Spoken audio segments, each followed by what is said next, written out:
Welcome to the show, Jen. Thanks, JD. Good to meet you. Good to meet you. So my favorite question to always ask first is, what is your clean date? July 5th, 2022. July 5th, 2022. Yep. So you just celebrated 3 years. I did. Congratulations. Thank you. On that.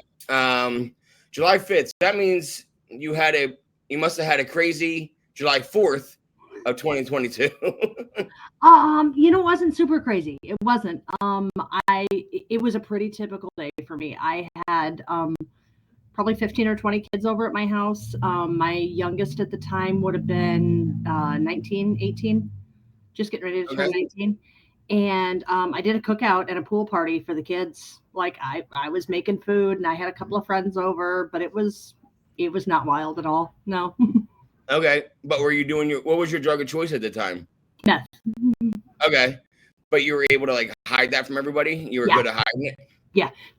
Nobody knew. My friends didn't know, my kids didn't know. Like when so July 5th, I ended up going to jail. And it hit the news, and when everybody found out, it was like, wait, what? Like nobody knew. There were probably 3 people in this city that knew that I used, but I kept it. The ones that dealt to you. the ones that dealt to you. Yeah. Or got high with you. So were you the kind of person that would I'm gonna go run up to the bedroom real quick? Yeah. I gotta go check on something or run to the bathroom. Yep. I also have asthma, so I'm gonna go do a breathing treatment real quick. Sorry, I shouldn't have done that while you were drinking. What the breathing treatment, Jen? What was your method for meth? I never did meth actually. Yeah. I was more of a downer kind of guy, opiates and marijuana and Xanax and benzos and shit. So, what was your method? I was more of a snorter kind of guy. Yep. For the most part, I was a smoker, but because, it was all about keeping it secret and it had to be quick. So I'd go upstairs and throw down a big old fat hot rail and knock that back and get back to, just pretending to be normal. What was the least? Was that because it wouldn't smell or anything? Did it have to have a smell to it? I don't know. It does. Yeah, it does. Okay. Yeah. Cat pee and chemicals. Cat pee and chemicals? Cat pee and chemicals. Cats? Do you have cats? No, so there was oh, what are you doing? You got to get cats, Jen. You cover that. Well, okay, we had one cat. Cat. He was, but no, so lots of Febreze, lots of air fresheners, lots of candles. Okay. But because it wasn't like there were 6 people sitting in my house smoking for 8 hours at a time, nobody knew. Yeah. And that makes sense, I guess. No, but no one ever said, "What was that smell, Mom?" No one ever gave you that. Nope. Nope. So how old are you now? 47. Okay, you don't look 47. Because you said your youngest was 19. I'm like, damn, what? 47. So your youngest is 19, you said? He's 22 now. 22 now. Oh, 19 then. Yeah. Okay, 3 years ago. That makes sense now. Yep. So 22. And what's your oldest? So my oldest by birth is 27, but the kids are kind of a mixed bag. They're borrowed and adopted and fostered, and so the oldest one now that I consider to be mine is 35 this year. Oh, okay. So that was more of a foster kind of a situation. He was born my nephew, and my oldest sister was also an addict. So when I was 26, he was 12, and I took him in. Yeah. Oh, wow. Okay. That's you're stepping up for a lot of people then. Yeah. Yeah. Okay. You were like a mama bear. Definitely mama bear. Some people collect Pokemon cards. I collect kiddos. Whatever. It is what it is. Yeah. Well, that might end you up on the list. No, I'm just kidding. Right. Where did you grow up, Jen? Where did I grow? A little bit of everywhere. So we moved around when I was young. My dad was in the Army. We eventually settled here in Iowa, eastern Iowa, kind of in a rural part of the state, just outside of Cedar Rapids. Okay. I've only heard of Cedar Rapids because of that movie. Yep. So Cedar Rapids area, Eastern Iowa, not Ohio, Eastern Iowa. Yep. And bounced around a little bit, but when did you finally like claim your stake of being in like Iowa? I didn't. Never did. So I graduated from high school in Cedar Rapids. I graduated early when I was 16, was emancipated, went to college for a year, and I was just killing time until I could leave for the Air Force. Went and joined the Air Force, was gone for a few years, met the kids' dad who was in the Army, moved around for a few years. And then when Sean was 5, getting ready to start kindergarten, we came back to Cedar Rapids. I wanted them to be around cousins and grandparents and like not have the life that I did. So now I'm going to bounce around because that's kind of my style. Because I kind of breezed over something and it just popped back in my head. Is you said July 5th you got arrested. I did. And that's your clean date. Yep. So can you tell me a little bit about what happened on the events of July 5th? Did you get high July 5th or did you get arrested right away? I got up that morning and had to go to the courthouse just to file some paperwork. Like, no big deal. And went down there with my youngest, and we came through the doors, and I was standing kind of at the clerk of court's counter, and 3 deputies came up, and I just kind of knew. First of all, my house had been raided in March, so it wasn't a huge surprise that this was coming. But the 3 deputies came up and said, we have a warrant for you. And I was super calm, just looked at Dylan, and I said, go call Tammy, and we know a gal that runs a bail bonds business. I said, I'll be home later tonight. You know where the car keys are, blah, blah, blah. And I looked at the deputy, kind of smart aleck, and I said, so what do you got a warrant for this time? And he said, well, it's actually 27 counts. So 27, yeah. Huh? That's quite the accumulation. 16 felonies and 11 aggravated misdemeanors. 16 felonies and 11 what? Aggravated misdemeanors. Wow. Yeah. That's not bad. No, it wasn't. Did you have any priors, or is this your first time pretty much like I had driving stuff, and I had so nothing like this then. No, not like this. No. It's almost impressive. I'm coloring impressed. Not many people can go from like never having a warrant out for their arrest to having 27 all of a sudden. So let's see here. 27 warrants. You said, what is your smart alecky response was, what do you have for me this time? Why did you say something like that? So this was not the first time I'd ever been arrested. I had, like I said, I'd had traffic stuff, but I had also been in kind of an ongoing thing with CRPD. One of the kids that came into our family had been killed a few years before. And the justice system in this area does not always work the way that it should. And after he was killed, areas don't. Yeah, I hear it like from so many people now. Thankfully, the DA that we had then isn't around anymore, but he had very publicly made statements that, the black problem in Cedar Rapids will work its way out. And so when a black kid got shot, actually when 2 black kids got shot and killed and 2 more got shot and injured, his response was to cut a 17.5-year plea deal for this 26-year-old man that had just mowed these kids down. And it is infuriating. Yeah. I don't even know them. I don't even know, this kid you're talking about, and I am infuriated. It was disgusting. And I was very, very, very vocal about it. And Good. So the more vocal I was about it, I'm on Facebook and I'm screaming and I'm yelling and I'm offering people years worth of free salon and spa services if they can get the police chief or the DA or anybody to come and answer for why. The girl that drove the shooter to the location that he killed them got off with 2 years probation. She was the original kind of centerpiece of the fight that had happened that night. it was over a Facebook dispute of all things, fucking Facebook beef. And she drives him there. He does the shooting. She takes him in his car. She drives him to Chicago and hides him. And so even worse, it was premeditated. Yeah. It wasn't like, like a random drive-by. No. Not that would justify anything, but that would like almost like make it sting a little bit less, like that it wasn't like, but the fact that it was premeditated, like that it was they're going there with a purpose, with the malicious intent to kill certain people. He came there specifically looking for one of the kids that was in the car. And throughout the course of the shooting, the gun jammed, I believe it was 4 times total.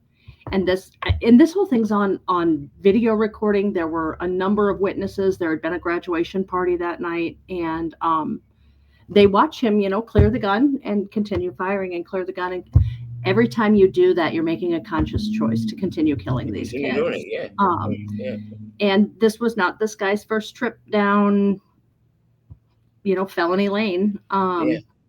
But we cut a 17.5-year plea deal with him for 2 counts of murder. They gave him murder in the second, 2 counts of attempted murder, 4 counts of assault with a deadly, 3rd offense felon in possession, so on and so forth. But yeah, I mean, I was screaming that, Royal deserved better, that Matrell deserved better. And so I would get pulled over for dumb stuff. I got pulled over one day. They kept me 4 hours, stripped my car out, went through every piece of paper that was in my car.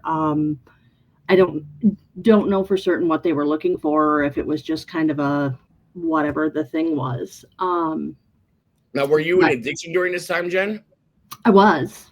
Okay. Now, were you ever like, I don't want to call you a keyboard warrior because you had every deserve to be. But were you ever just like high and just being like, fuck it, and just going off? No, actually the going off and a lot of that stuff actually started before I started using again. Okay. So that's what I was saying. That's what I meant. Yeah. No, at the time, like at the time that I felt like I was being harassed by CRPD, no, I was using by then. Okay. But a lot of the screaming and the yelling and Royal being killed and things, that was before I was in active addiction. So now, did that like contribute to you? You said again, did that contribute to you using again? Sure. Was that happening and then feeling like, more should have happened and it did not? Like, did that Yeah. I mean, a lot of things had contributed to it. So for sure. That was one of the issues. I had a daughter that at the time was dealing with some mental health struggles, was in and out of substance abuse herself. That was a huge stressor for a couple of years. Mm-hmm. I had gone through a divorce. The kids' dad had died. Like, we went through just like 9 months of, like, when I speak at groups, I tell people, okay, so like, here's the story. April, the bike gets totaled. Or May, we put one of the kids in a mental health unit.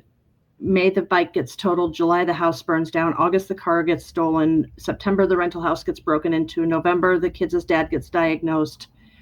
December, we skipped. January, he died. February, I got divorced. Like, and this is just 9 months time. So yeah, there were a lot of things that were going on leading up to going back into active addiction. And then March of 2020 rolled around, and by then Royal had been gone for about 1.5 years, and we were already in the middle of all this, and went through an illegal eviction in the house that I was living in. The courts had just closed down. The deputy said, there's nothing we can do. Obviously, there's that feeling that, of course, there's nothing you can do because you know who I am. And, 100%. Yeah. I have, and I, looking back now, I can't say that that's true. It felt that way at the time. Because of COVID, I also lost my job. Now my kids are living in a couple of different places, and I'm in a hotel room with a cat and a dog, and a whole lot of resentments. And somebody stopped by, and I was trying to write the paperwork at the time to try and get us back into our house. Because in my head, if I could get my kids back, if I could get back into the house, which also happened to be where my salon was located at the time, somehow I could make life okay again. And so I'm staying up all night writing these court paperwork. And he gives me a couple of tablets that he tells me are those like stacker gas station energy pills. Yeah, yeah. They weren't. They weren't. It was a mix of actually meth and ecstasy, just in the little gel caps like you put vitamins in. Yeah, And, yep, I know the type. Yep. Super productive that night. Finished this brief, which actually ended up going all the way to the Iowa Supreme Court, and did months later get me my house back. But I called him the next day and I'm like, I don't know what those were, but which gas station did he get them from? Because I need to go get some. And he told me, and I said, okay, well, I need some of that then. Yeah. Yeah, I mean, you're already in it. Yep. At that point, and because like it's one of those things where was this your first time in addiction or like it was not drugs? It was not. Okay, so so then, well, and we'll get to that. We'll catch up to that. Yep. We'll backtrack a little bit. So, because I've had my relapses over the years, and once you do it the first time, you're like, you get the fuck it. You're like, well, I'm already in it. I might as well keep going. My foot's already in, and you can't be halfway in.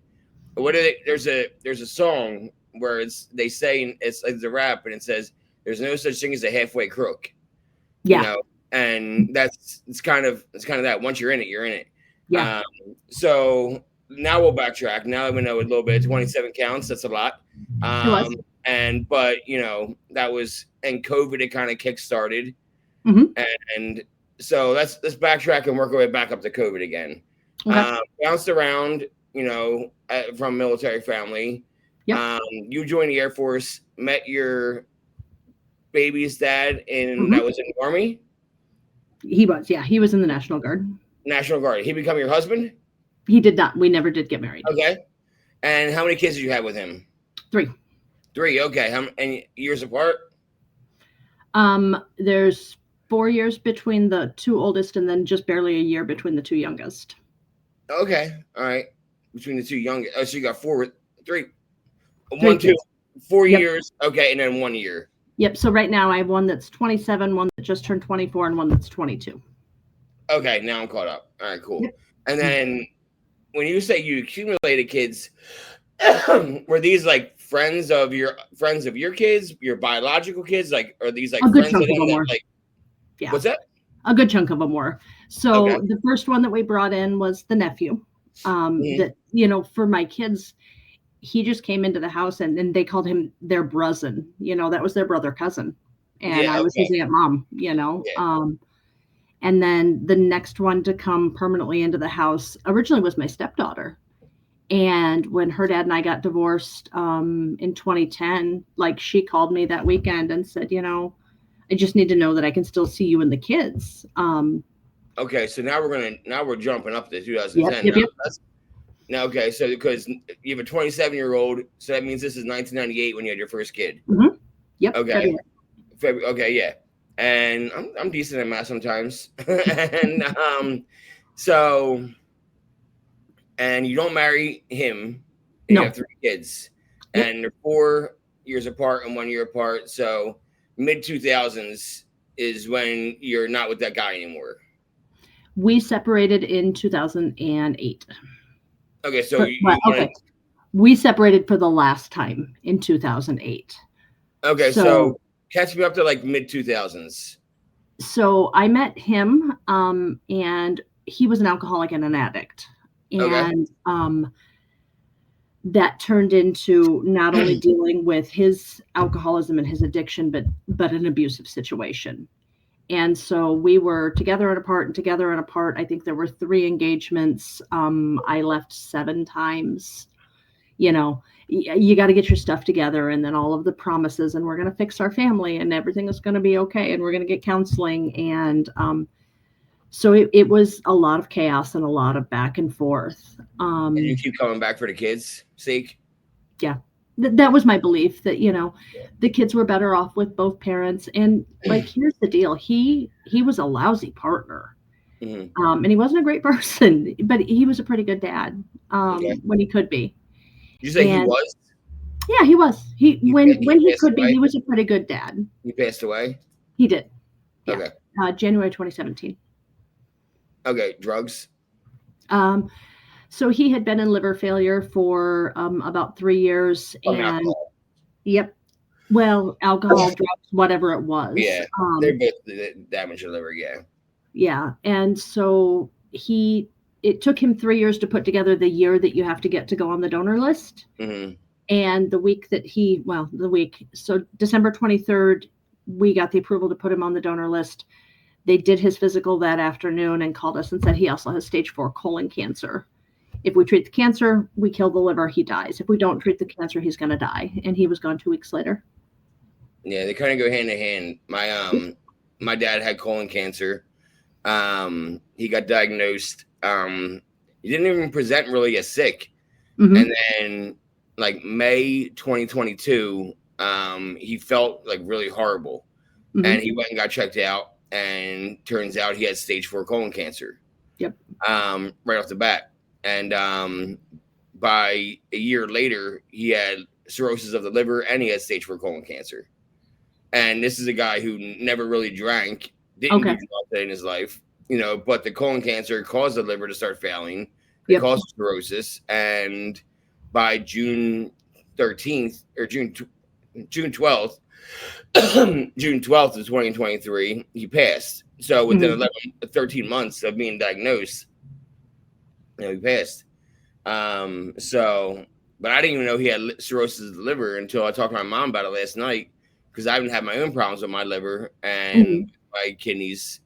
Like I was in the hospital all this morning with my kidney function like dropping. And it's been up and down for the last 3 weeks. Like I lost 30 pounds in 3 weeks without trying. Oh boy. And not from exercising, which is like super dangerous. Like someone's like, "Oh, great job." I'm like, "No, I don't want this to, that's not when you're that's a sign something's wrong." You're my size and you lose 30 pounds in 20 days without trying. I'm not happy about that. I'm scared about that. Right. If I was exercising and shit, yeah, cool. I'm proud of myself, but not like laying in bed all day because I'm so sick. Sure. But either way, I'm sitting here now. So that's good.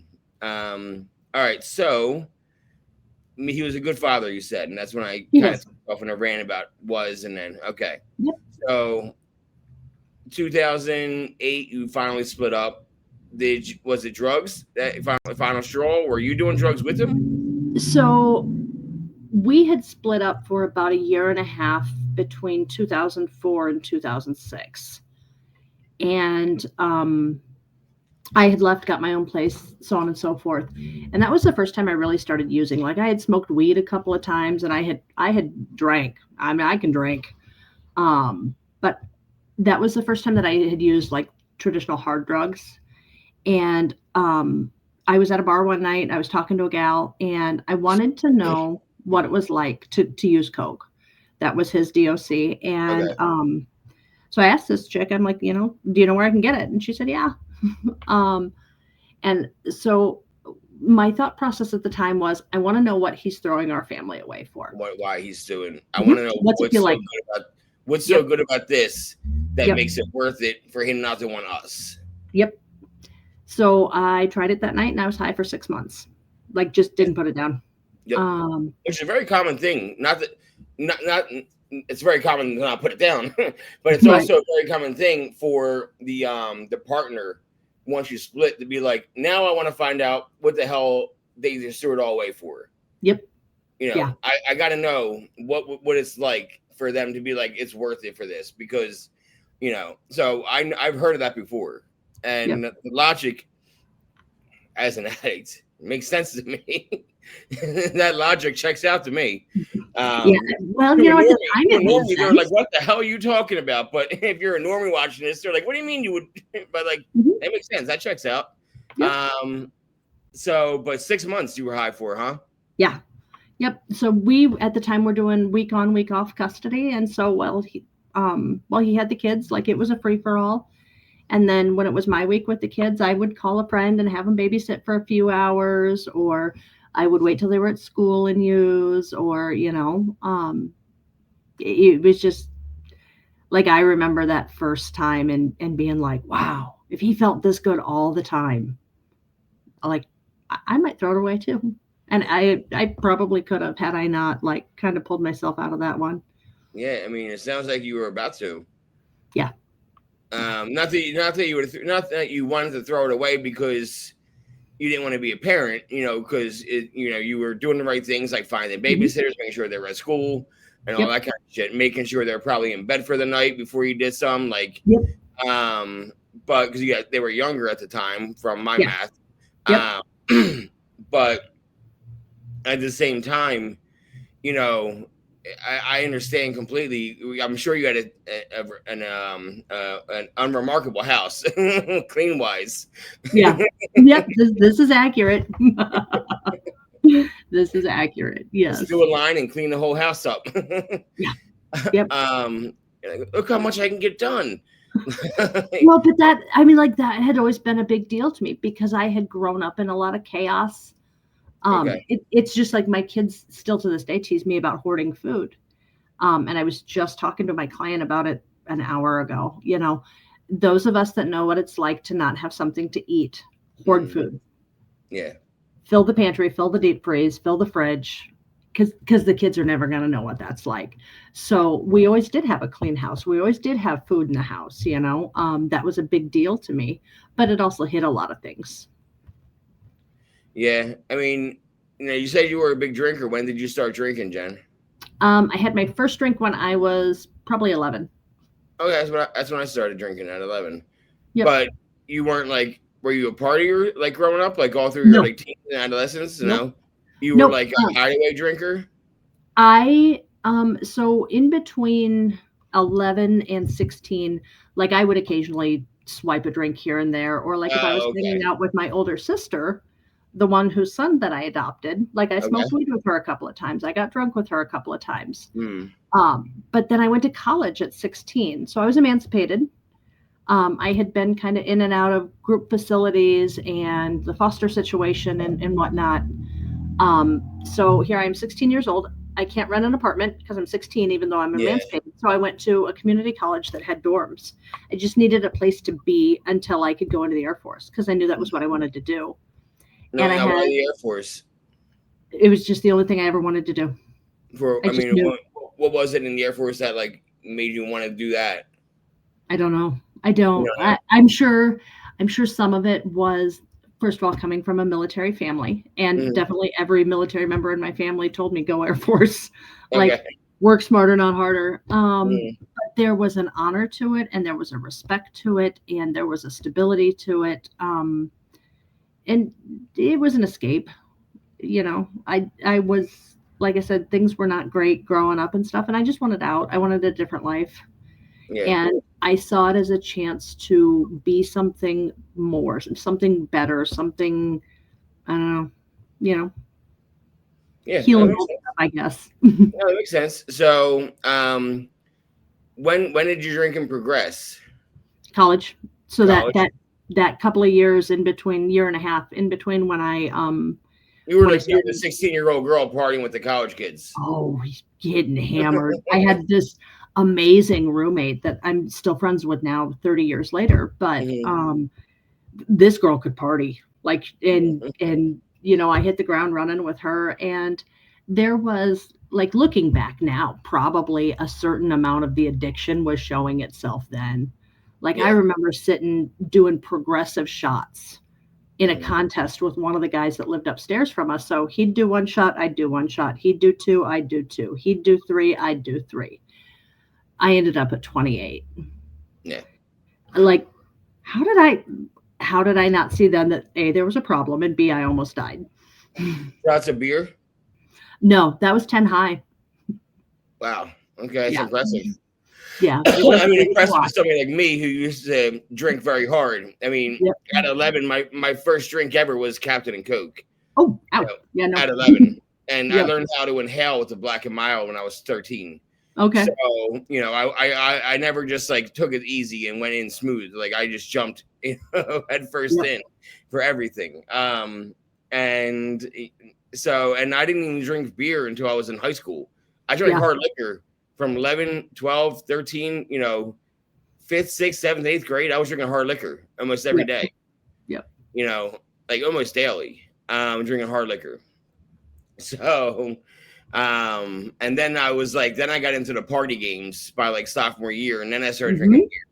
but before that, it was hard liquor, and that was like my thing. Even I got alcohol poisoning when I was 16, the night before Easter, and I went to we were drinking in the woods sophomore year, and we drank in the woods a lot, but in this specific night we were drinking in the woods, and it was sophomore year, and it was Easter Eve, and I showed up to the party late, and I had gotten a bottle of Bacardi O that night. Oh yeah, like a fifth of Bacardi O, and it was my first time getting it, and I like anything orange flavored, really. And so I was like, okay, I'm late. I'll catch up right now. And I took one big swig. I'm like, damn, this is good. Yeah. And I drank the whole entire bottle in 10 minutes. A fifth at 16, and ended up getting carted off and taken away by the ambulance and the whole 9 yards. My blood alcohol level was a 3.1.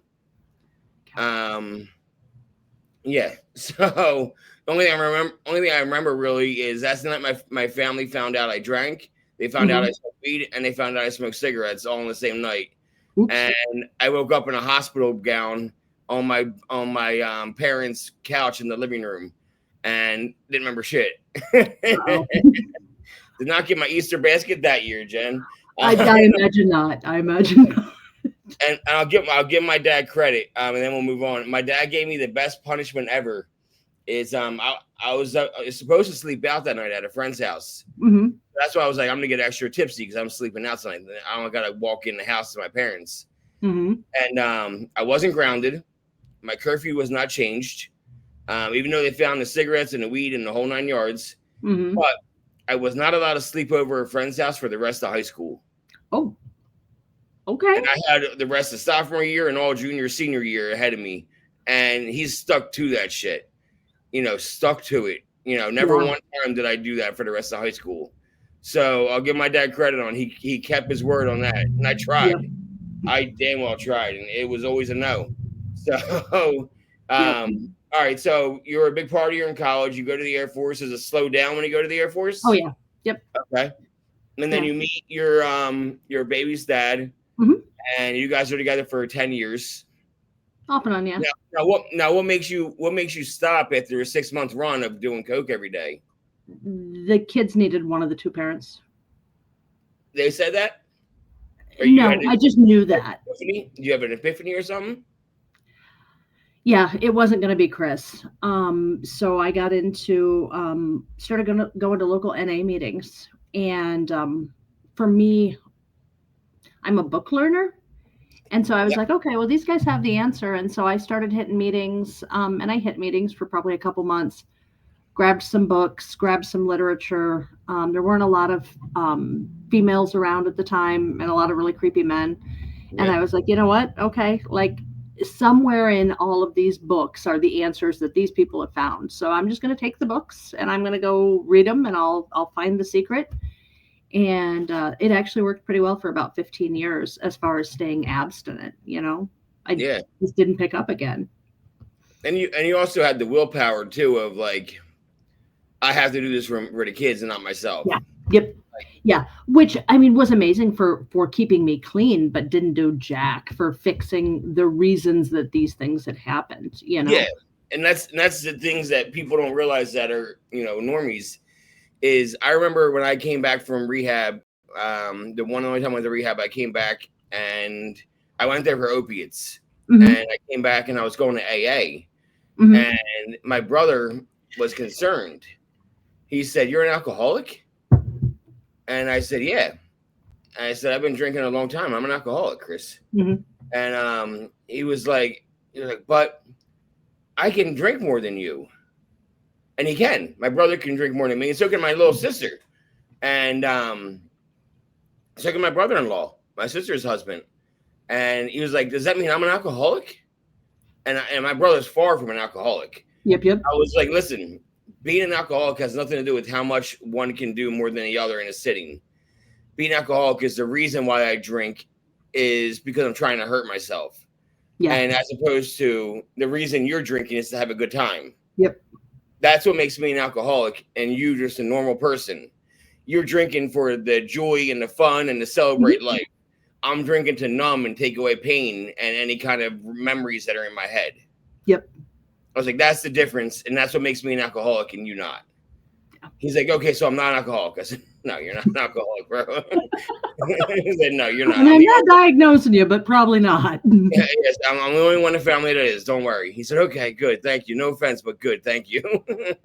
So well, that was probably one of the things that confused me during that time is I stayed clean for 15 years, but I definitely drank. And there were times I could have a couple of beers and there were times I drank hard. And like, I never lost that ability to just one night decide, okay, we're going to get blackout drunk and then bounce back the next day. So it was really easy to convince myself, see, I didn't really have a substance problem because now I could do this responsibly. Like I could drink like everybody else did. But, just watching the other parts of my life that were out of control and the other things that like, when we talk about like sex and money and relationships and all the other things we use to feed that addiction. Oh yeah. All day long. Yeah. So did you ever have a reservation when you had quit and you had stopped going to meetings and you were just kind of white knuckling it with the books? Mm-hmm. Did you ever have a reservation? Like, if this happens and this happens, I'm going to use again. Nope. No. Okay. Nope.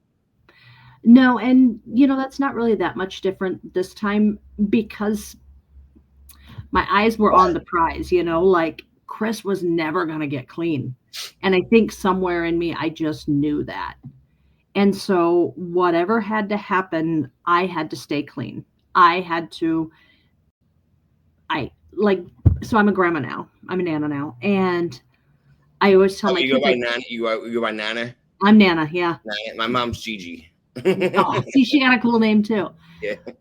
I tell my kids I love being a Nana because I finally get to be the fun parent. Because for all those years, I was the eat your vegetables, do your homework, brush your hair, brush your teeth. And so something in me just knew he was never going to be that person. So that had to be me. And so I didn't hold on to that reservation because I didn't see an end point that the kids didn't need me. Mm-hmm. That makes complete sense. Okay. Yeah. And so now you said you were married before though. How many times were you married? Once? Twice. Okay. So let's go through this. Now Chris, you said, right? Yeah, but that's going to get confusing. Okay. So 2008, I left Chris. What? And then in 2008, I left Chris. Okay. 2010, I married Chris. And my brother's name was Chris, I just said. I stay away from them now. They're apparently dangerous for me. Okay, so you broke up with baby dad Chris. We'll call him BD Chris. Yep. And then you met another fella named Chris. I did. Okay. And was that funny to you when you met another guy named Chris? Was he in the military also?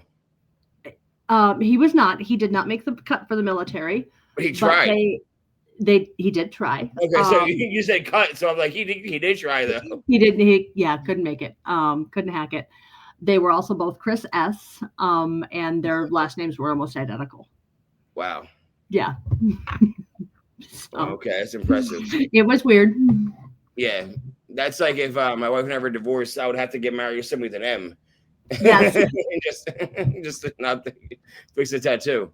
Now, you never had kids. You were done having kids though after your 3 kids. You said, like biological kids. Biological. So I had 2 miscarriages after the kids. That were with fairly Chris 1 close or Chris 2? Oh, Chris 1. Oh wow. Okay. Yep. So that would have been in 2005, and then in 2011, I had another miscarriage with Chris number 2. Okay. And were you already married at that point? Yeah, we were. It was actually the reason we got divorced. Well, you got married pretty quickly then. We dated. So we started dating in February of 2008 and got married in October of 2010. Oh, okay. Okay. Yep. You went from Chris to Chris then pretty quickly. Real quick. Yep. Barely a bump in the road. Now, had you met the other Chris first before you left the other Chris? No.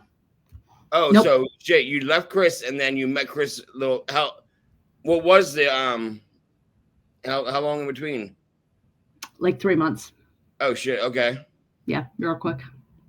but that was also pretty typical for my life at the time. It was one relationship to the next because I didn't want to be by myself with my own thoughts, dealing with my own things. I had to go find somebody else broken to fix. God. Okay, so you and Chris too start dating, and then within, I would say, a year and a half, it sounds like, you get married. Yep. We got engaged at a year and a half and married 4 months later. Okay, so it wasn't okay. And small wedding? No? Okay. Probably 100 people. There was a very traditional wedding. It was his third, my first, and got married at a county park here. And how many was that for you? I mean, for him? 3. That was you were his third wife. I was 3, and I think he's on 6 now. Holy shit. Did he have kids when he met you? A daughter. And that's the one that that's your daughter that's with you now, or like as your. Yep. Okay. We just call her the older daughter. now we're catching up. Now we're catching steam. Yep. All right. So you and Chris too, you get married after 4. You get engaged, and at 4 months later, you get married. Yep. And he's got a daughter from a previous marriage. And sounds like that mom wasn't in the picture at all anymore. Her mom was. Yep. Okay. All right. Yeah, no, her mom is amazing. And actually, so she was just with me last weekend, and we joked. So you're friends with her. We co-parent better than any people you've ever met. I awesome. Love this woman. She's amazing. Yeah. And my older daughter, she will tell you point blank, like, my mom is my best friend. My mom is the greatest thing that ever happened to me. And she's not wrong. Like, she is the kind of woman that more women should try to be. But she just very quickly accepted, like that first weekend that he had left, and she called me and said, hey, can I still come to your house? And I said, honey, your dad's not here. Like, he's gone. And she was like, I know. And they live about an hour and a half from here. And she said, my mom said she'll meet you halfway. Cool. I'm on my way. You know, because you don't say to a kid, I love you because of who I'm married to, and you're a part of the family because who I'm married to. I love you because you're you. And I really thought her mom would get over that pretty quick and be like, no, you don't need to be around anymore. And even this last weekend when we met to pick her up, because she had flown in from out of state, she gave me the biggest hug and she said, I just love that you're still there for her. But I love that she's still with us, Yeah. It reminds me of my father. My quick story. My father-in-law. So my wife, non-binary, they them, and when they were born, their dad's name was Michael, and he wanted a boy, so he named my wife Michael, but Michel. So everyone calls my wife Michelle, and it bothers them. But they always went by Mikey instead, like Mykee, Mikey. And anyway, that dad left when they were like 1, just left, went across town, got married to somebody else, and started a new family. Never heard from him ever again until the day he died, and when they were in their 20s. And when their mom was hopping around in relationships, her mom was a relationship hopper, and their mom dated somebody from 4 to 6 years old. When they were 4 to 6, they dated. They didn't get married. And there's this guy Bruce, who is now my father-in-law. He took after, like, looking after Mikey, and that's who Mikey calls dad to this day. Yep. And Bruce paid child support while Mikey was growing up. Mikey's mom said, if you want to be part of Mikey's life, then you got to pay child support like an ex-husband would. And he was newly into AA at the time. They broke up because he wanted to get sober. And now he's got like 35 years of sobriety. And he goes to AA. He's still active in AA. And he's got 35 years sober. But yeah, he paid child support for years to be part of Mikey's life. And as like their stepdad. And, Mikey has a stepdad. Their mom ended up with somebody else. Sure. And that stepdad has been the stepdad since they were like 13, and they're 40 now. But nope, they still call him dad, Bruce's dad. And he is my father-in-law, and technically never even married Mikey's mom. Yep. They were together for 2 years, from 4 to 6, and he's that just that kind of a guy. Like you're that kind of woman where you're like, no, I'm going to be part of my life. I want to be part of yours, and I'll make sure that happens. And I'll make sure you're taken care of. And he lives up in the middle of New York. We're in northeastern PA, like 4 or 5 hours away. And he'll stay in care packages like once a week, once every 2 weeks. We get a box of like cookies and shit and chips and all this other like random food. And he's the nicest guy in the world. So it sounds like you're that kind of person where like you want to be part of my life. And yes, come on in. Yep. Well, and she had gotten very close with my daughters, so we called them both Kate. It's Caitlin and Catherine, but it was Katie and Caitlin, and then they were just Big K and Little K. But she had gotten very, very close with Kate, and she loved the boys. She didn't have any siblings. And we had just been very close. And her relationship with her dad had never been really strong. And so when he made the choice to leave, she really leaned very heavily toward, I'd rather be with you guys. Cool. Yeah. If that's where you want to be, welcome to the family. Yeah, that's amazing. So you and Chris get pregnant. Chris too get pregnant. Mm-hmm. How long into the pregnancy did you have a miscarriage? Which I'm sorry to hear, by the way. Thank you. Yeah. I was almost 25 weeks. Oh so shit! Okay. So you were far into it then. Yeah. Yep. We had found out actually the day before Halloween that I was pregnant. It was not planned. I was on birth control. My youngest was 8 by then, and he just immediately said, well, you need to have an abortion. And everybody has to make their own choices about that. For me, abortion is not a form of birth control. That just doesn't work in my world. And we can have a talk about adoption. We can have a talk about all kinds of other options, but sorry, I'm not having an abortion. And so we thought about that for a couple of weeks, and then I came home from work the Tuesday before Thanksgiving, and I'm looking around the house, and I'm like, yep, he's gone. Okay. So I would have been 16-ish weeks by then, and I had some complications with my youngest son, and so we weren't even certain that this baby was going to go to term. And then I lost my dad in December, my adopted dad in December. And in January, lost the baby, and he called me right afterward, and I missed my best friend, and I think I made a mistake. I said, yeah, I think you did. Bye. So. Jesus Christ, not be there for you. Yeah. Tumultuous pregnancy, because it sounds like you have rough pregnancies. I did. To have a miscarriage already, and then to have that sounds like you just have rough pregnancies. I had 2 pregnancies until the third one, and then Dylan tried to kill me, and that was a bad thing. And then there were the miscarriages. Yeah. Jesus Christ. I'm sorry.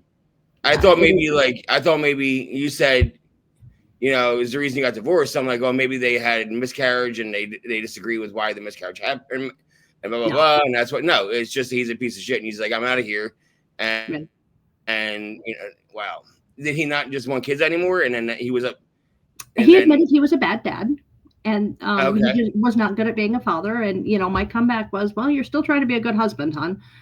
So you're not rocking it out at that either on number, whatever it is, 6, I think now. Yeah. But holy shit. Yeah. And there was a point, probably a year after he left, that we talked about reconciling. I mean, this whole divorce drug out for 3 years. Because he would show up for a couple of court hearings and then not show up for a couple of court hearings, and just enough to not be held in contempt, or so that I couldn't get a default judgment and then disappear again. And at one point we talked about trying to work it out, and the thing that we couldn't get past was he kept telling me, well, it wasn't because you were pregnant. I don't care if it was because I was pregnant, although I believe that's the truth. You walked out while I was at work while I was pregnant. Like I'll never trust you again. So, and nor should you. Yeah. Nor should you. I mean, it'd be one thing to have a conversation like, hey, I'm not sure if I can do this again. And that's, let's sit down and talk about, why I was hoping that you would have an abortion. Yep. And then maybe you guys don't agree. And then him say, I need some time apart, and, be a man about it. Yep. But to just go in the middle of the day when you're at work, that's, Yeah. Whatever. We're not talking about him. Anyway, moving on. you, you move on, Hmm. and that divorce takes 3 years. You said. Yeah. It was Okay, so filed in. 2014 ish. Mhm. Okay, but meanwhile, you had his his daughter was still coming over to see you when you were Yeah. still pregnant. Yeah. Yep. Is that how he found out that you lost the baby? Is through his daughter? No, I called him. I called Oh, him. you called him and said I lost the baby. Yeah, there had been several trips to the ER, and I would call him and let him know, and it was just, sorry, you're dealing with that. Um, Yeah, you sound broken up, Chris. yeah. So it was, don't know why I remember this, January 21st, and I called him and I said, we're having some issues, heart rate's up and down, I'm not well, they're talking about admitting me, and I got up to the labor and delivery floor, and they got out the Doppler, and there was just no heartbeat. And so I called him and told him and said, they're going to have to remove the baby, because at that point they told me, you can wait and it could be a few days and the baby will pass, or we can take the baby. And I said, no, I can't do that. You're going to have to take the baby. Um, and asked him to come up, actually. No. So. He wouldn't even be there for that. No. Nope. I'll be right back. I'm just kidding, like that. Where does he live again? I'm just. It is what it is. Oh man, that's so upsetting. That's so upsetting. That's so upsetting. It is what I mean. I could still be stuck in the situation, and I could have not gotten an amazing second daughter out of it. So yeah, it's true. Yeah, that's perspective. That's a good way to have perspective, because I'm such a I'm not friends with men really. Right. There's men I've met in the program that I'm friends with. Sure. And I think we have the same values usually, and we have the same kind of experiences. Mm-hmm. But for people that I meet and have met through school and met at bars, and I'm at job sites and jobs, I'm not friends with men. I can't do it. And I've been friends with girls and women my entire life. Since I was in 6th grade, I was made fun of for being friends with a bunch of girls and not guys and not boys. You know what I mean? Like, and I've heard experiences, not in 6th grade like yours. Eventually I've heard experiences like yours. But in 6th grade, like, of what they would say or do to them, like, and just the obnoxious things or, inappropriate things. And then I became an older brother in 4th grade 4th grade. I remember when I have a vivid memory of holding my sister for the first time. She was 9 years younger than me. And I have a memory of thinking to myself, I'll never treat any girl that I would never treat my sister this way. Like, I'll always treat every girl I meet like they're my sister, like her, because I'll never want a guy to hurt my sister. And I don't want that kind of karma to come with my sister. And I've carried that with me my entire life. And now she has an amazing husband. They've been together since they were juniors in high school.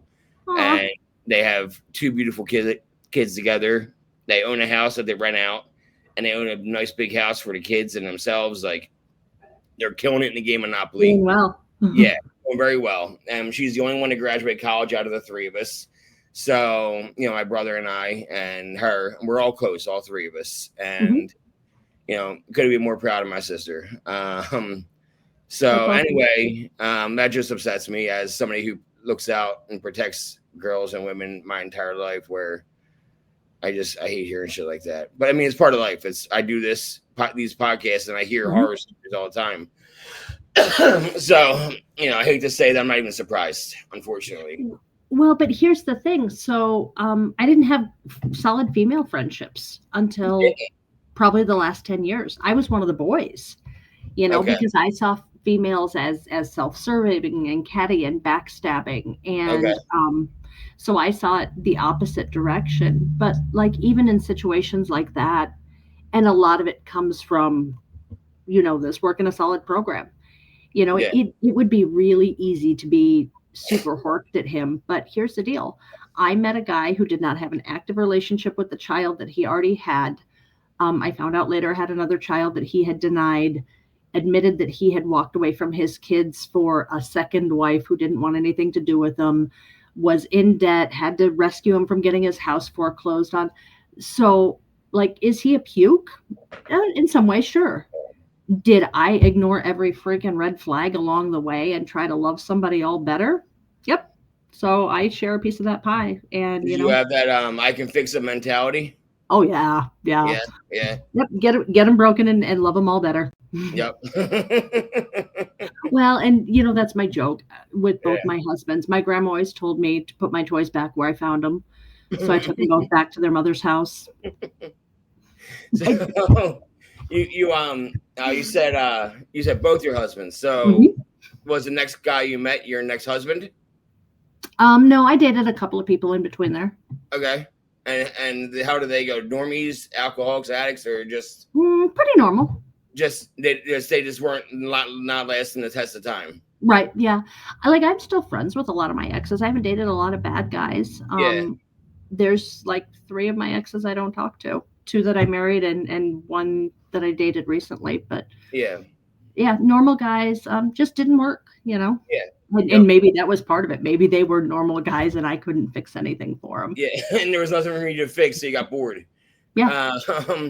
And now you're continuing to go through the mid to late 2000 teens, and nothing significant was happening. You're just living life, growing, raising children, and bringing children in. You got the second, the other daughter now from Chris too, and you got your niece who is now your daughter who my nephew.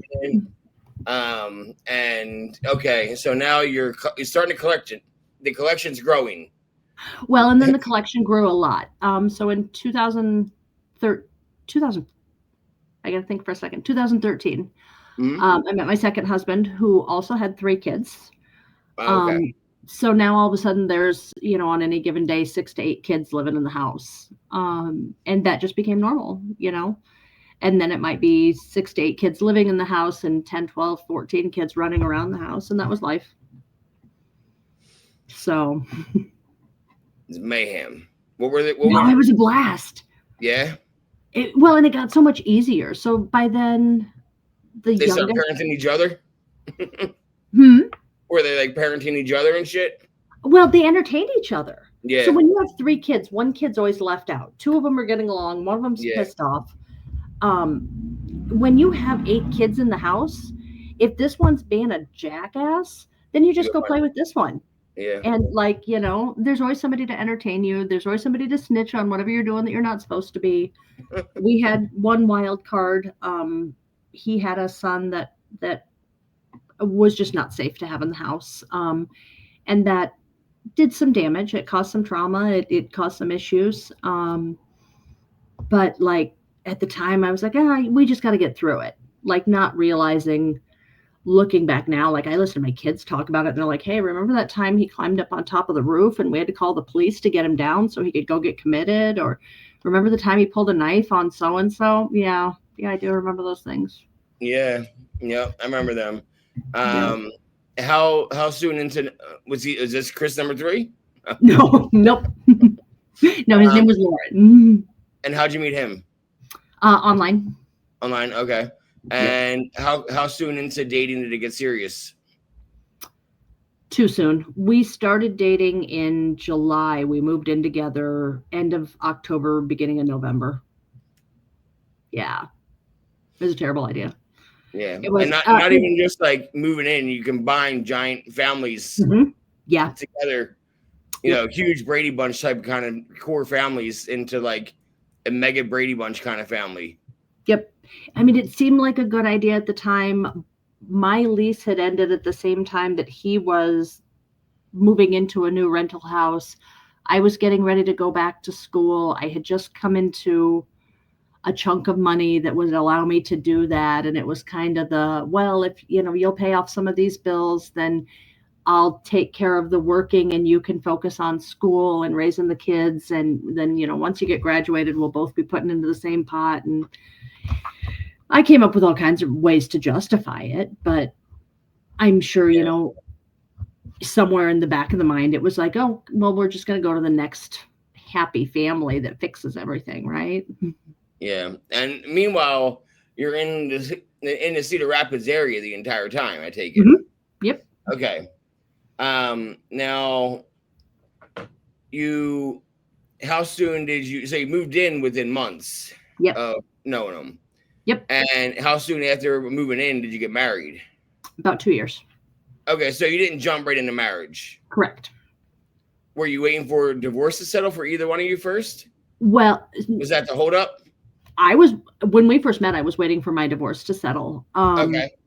But no, then it was just a matter of like figuring out.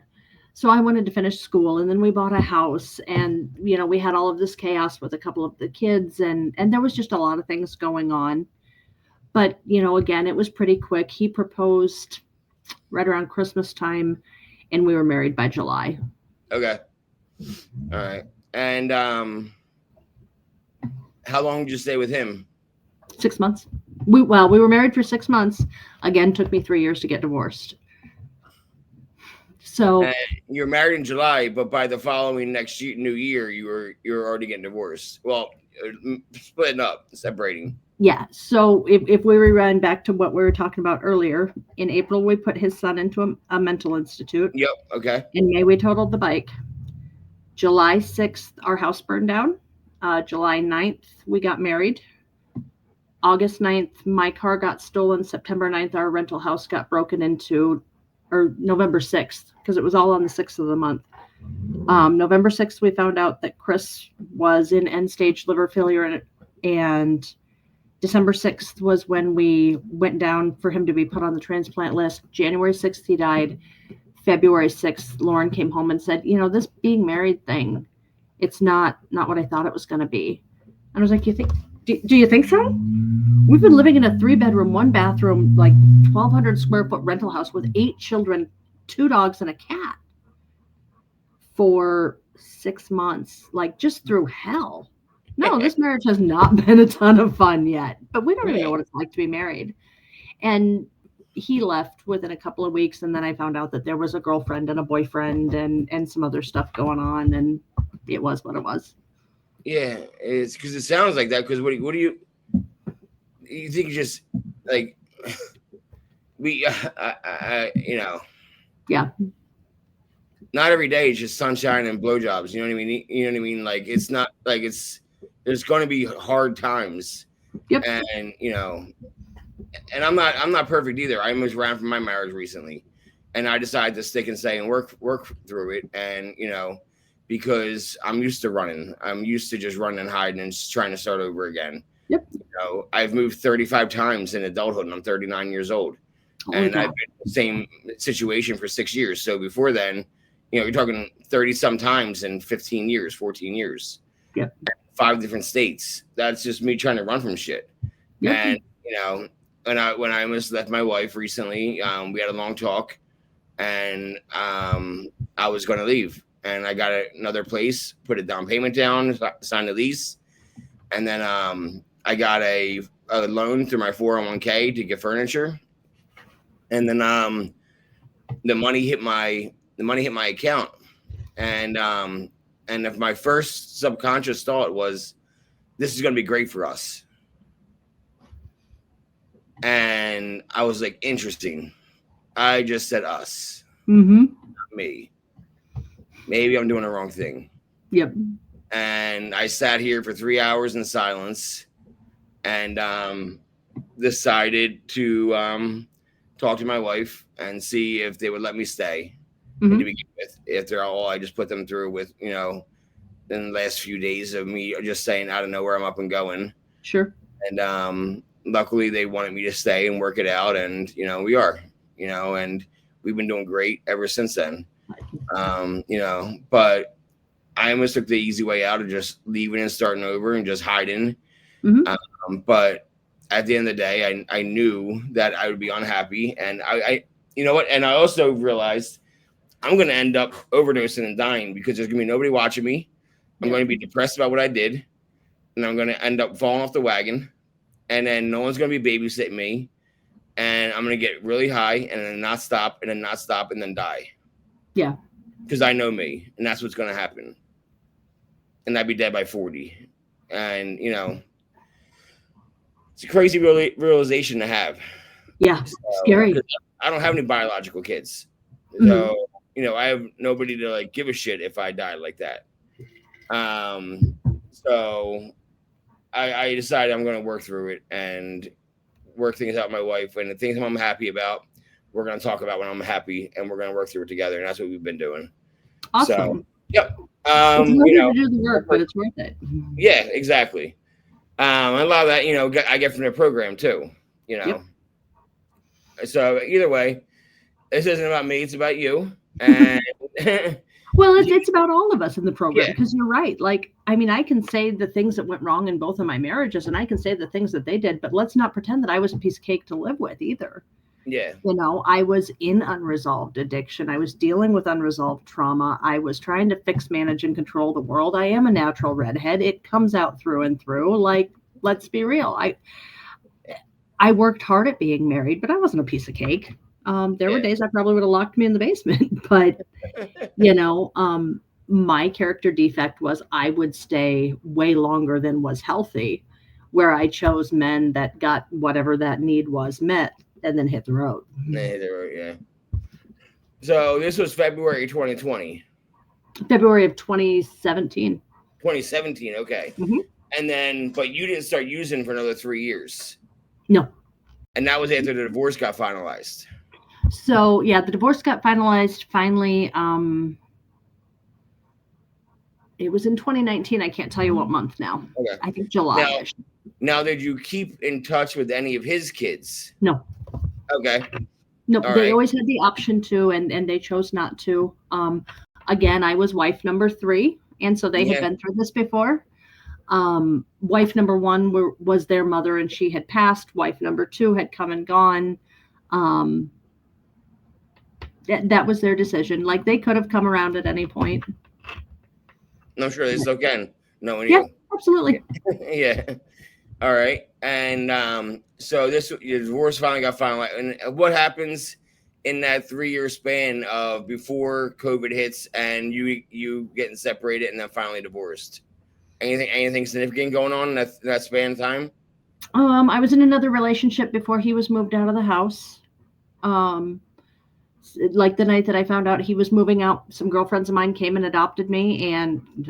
kidnapped me. We went to the bar, and I was in a relationship by that night. Well, yeah, why not? We haven't fixed the wreckage from this one. Yeah. He's not even moved out of the house yet, but no. And that lasted for probably a year and a half. And that was probably like the first inkling that things were going to go wrong. There were a couple of times that somebody had some coke around. It was like, yeah, you could do a little bit here. You could do a little bit here. What happens in Vegas stays in Vegas. And you didn't do anything, or you did? I did. Okay. And like, I could do a little bit this night with this person in this situation and then walk away. And so, it reinforced this idea in my head that, you didn't really have a problem.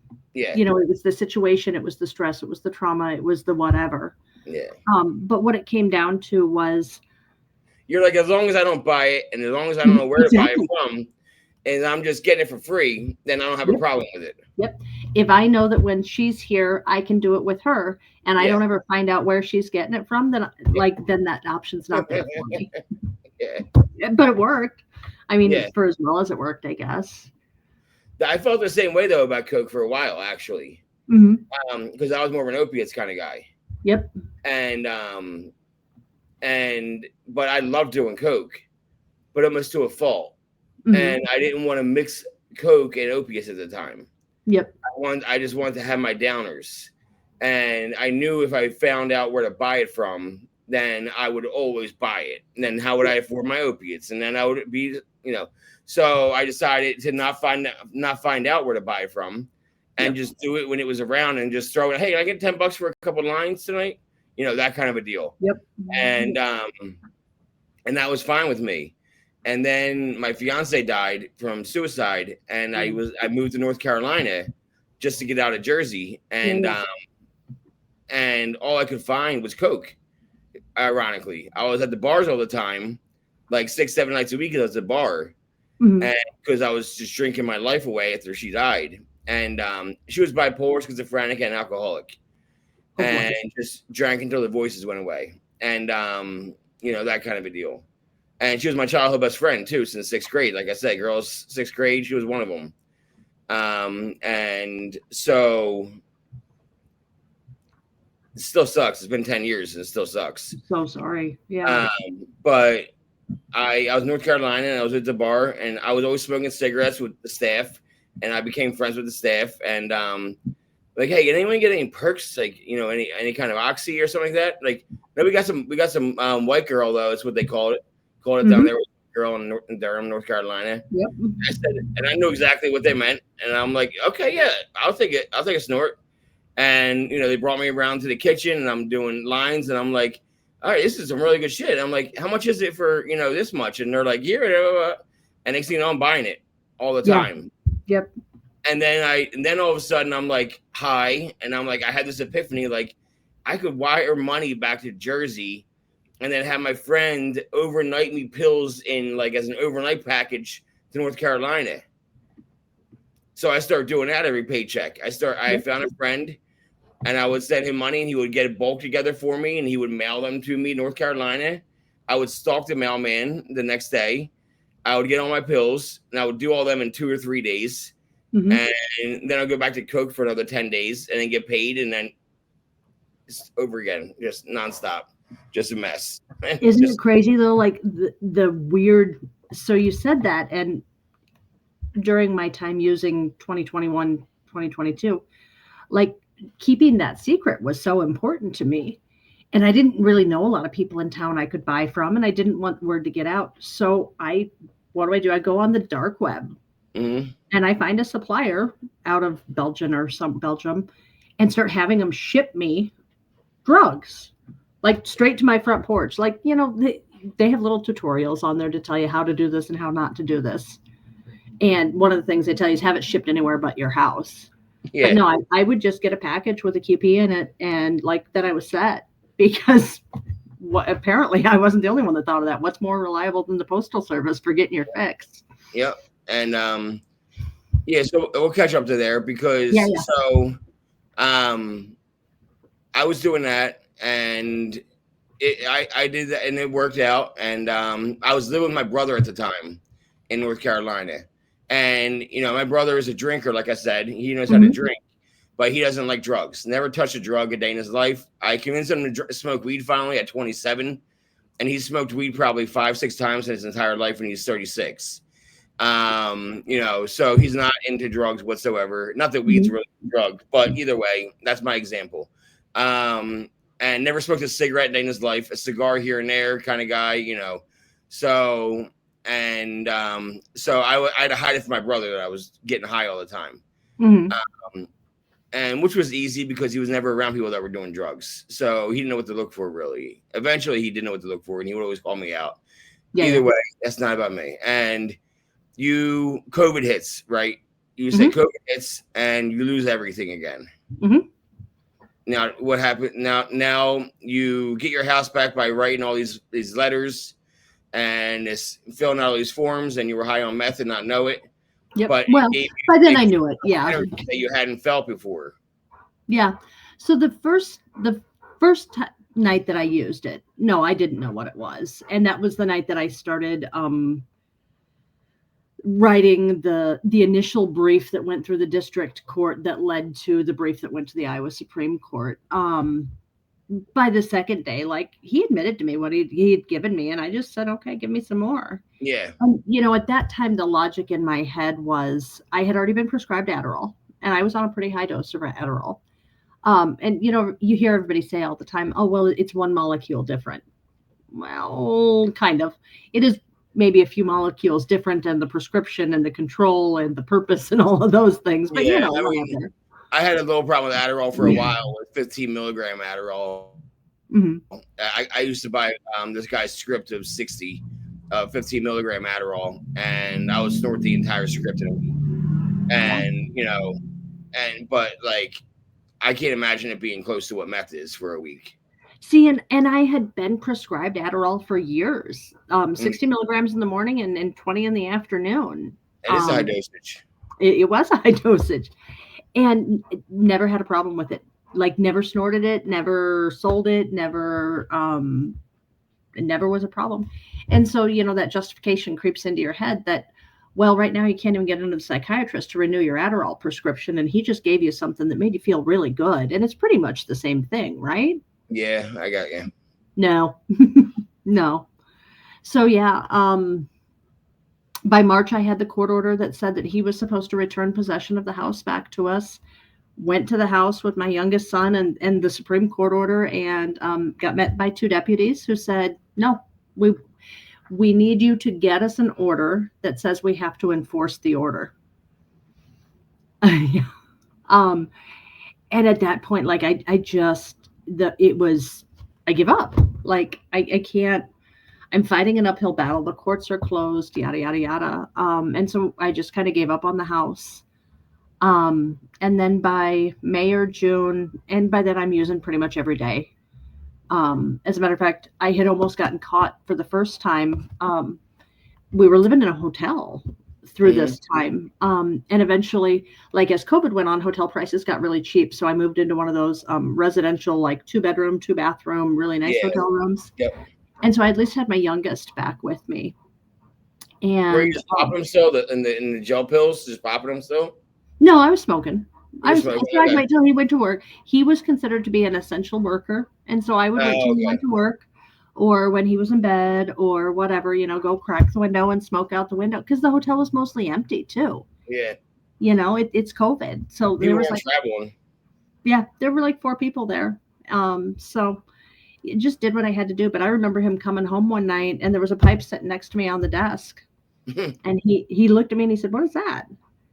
And just, so-and-so was over here earlier, and when he left, I found it in the couch, and you wouldn't believe it. Can you believe he left this shit in our hotel room? And he said, yeah, he's always been kind of weird. Love you, Mom. And he went to bed.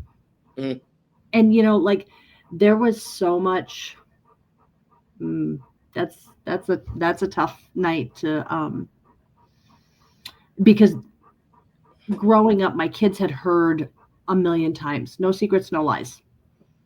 I don't care what you've done.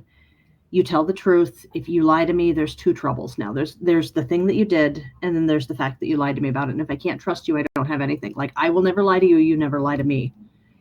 And that lie came out so quick and so slick. And because my kids were so used to having this open relationship, he didn't question it.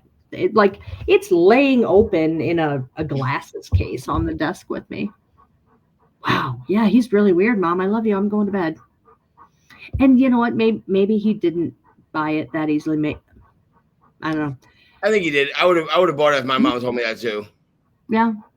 Well, and the guy that I pinned it on was definitely a meth head, and is now serving a whole lot of jail time, and that's a whole other level of guilt and shame that this was somebody that had been around my kids and ended up killing somebody, and at the time, obviously, I didn't think that anything like that could ever happen, but I exposed my kids to this. He was around all of my kids at various points. But it was an easy one because he was kind of a tweaker, and yeah, it was his. I found it in the couch. Yep, found it in the couch. And did you eventually get a house and get everybody back? Yeah. So that's where the trouble starts. Let me know. So we start looking at houses. By then we had moved from the hotel to an Airbnb, and I just really wanted a place of our own again. We had to get everything out of storage. And so I started applying for houses, but by now there's this paranoia in my head that, I've gone up to the police department several times and said, I've got this court order, and no, we won't enforce your court order. Or, hey, my landlord's just throwing my stuff on the street. No, we won't do anything about that. And so I felt like I needed to put some space out there between just who I was and the mess that I had made, screaming about the royal stuff and everything else. And so I started applying. I still think it was a mess. I still don't think what you did was a mess. Well, I didn't handle it in ways that were productive. But in all honesty, there was not a productive way to handle that. That's what I mean. That's what I mean. Looking back at it from recovery, it was an unmanageable. I couldn't do a damn thing about it. How I felt was right. But was I making the situation any better by screaming and yelling and marching with protest signs in front of the courthouse? No. Would I do it any differently today? Absolutely not. No. Royal deserved Exactly. everything. That's what I mean.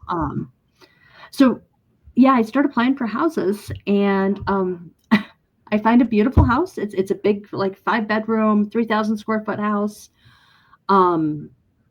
And it's across the street from the house that we had been illegally evicted in, like directly. Look out my front window, look in their front window.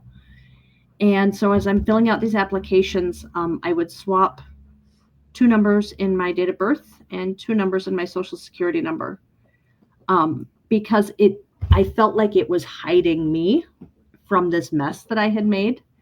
And if anybody caught it, then I could just say, oh, well, I'm dyslexic, which I am. Mm-hmm. And it must have been an accident. Here, let me fix that for you. Yeah. And if nobody caught it, then nobody knew where I was. And like, in retrospect, again, that was kind of that thinking. I was trying to escape from that person that had gone through all of this crap, that just let her disappear. And then we can start over. And so it started with swapping 2 numbers, and the guy went and met the guy, looked at the house, an amazing man, very Christian man, who said, I really like your personality. I like your kid's personality. You've got adequate income. I'm happy to rent you the place. And we thought that was the greatest thing ever, to be coming home, and all the kids came. All the kids came home, and like that first night we made dinner and sat in the living room on inner tubes because we didn't have any furniture yet. And just that idea that like everything was going to be all better. Except I was still using, and I was using more and more. And, that belief in my head that all we had to do was come home and everything would like fall back into place. Like you've heard people talk about like crumple up the paper and then smooth it out. Yeah. Oh yeah, I thought I could smooth that paper right back out. And no, it didn't. But it felt better, and on the outside it looked better. But the trick was I started to get really nervous that I didn't have paperwork to match with this little flip-flop that I had made on my documents. And so it didn't really do me any good anymore. And I was like, well, I wonder if I can get documents that match it.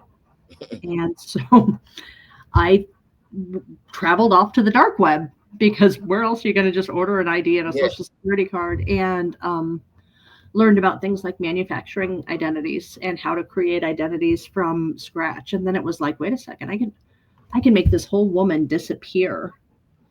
I can make this whole person disappear. And at the same time, when you start making these identities, now I have a way to generate revenue.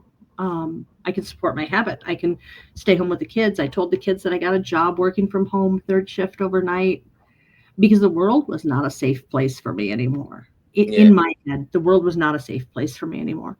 And so for 2 years, just over 2 years, it was manufacture an identity, take out a loan, open a credit card, run it into the ground and then start over again. Well, and originally the intention was keep up the payments on it. I could create a whole new person using my name, which is very common. It is. Yeah. The name I know you by, right? We're not going to say it out loud, but the name I know you by. Yep, that's my real name. Okay. Yeah. And so, I mean, it's like mail coming to the house under Jane Doe. The kids are like, oh, it's got your name on it. Here you go, Mom. Yeah. Yep. And the using got more and more, and things got more and more out of control until my house got raided in March of 22. And like I said, by then, like there had been a couple of run-ins with the police about, well, you supposedly have no driver's license, or somebody saw you driving without a driver's license and reported it to us, and you didn't show up for the court date that you didn't know you had, so now you have a failure to appear. Like just weird stuff like that. And so when the house got raided, my oldest actually contacted an attorney and said, my mom's being harassed by the police, and they just raided my house with guns and took all of the electronics out of the house. And I couldn't say to the kids at the time, like, I don't know if they were here looking for the identity stuff or the drugs, guys, but this is what's really going on. Yeah, you were too far into it at that point. Yeah. Now, your driver's license, were you getting were you getting tickets under different like identities? Nope. No, okay.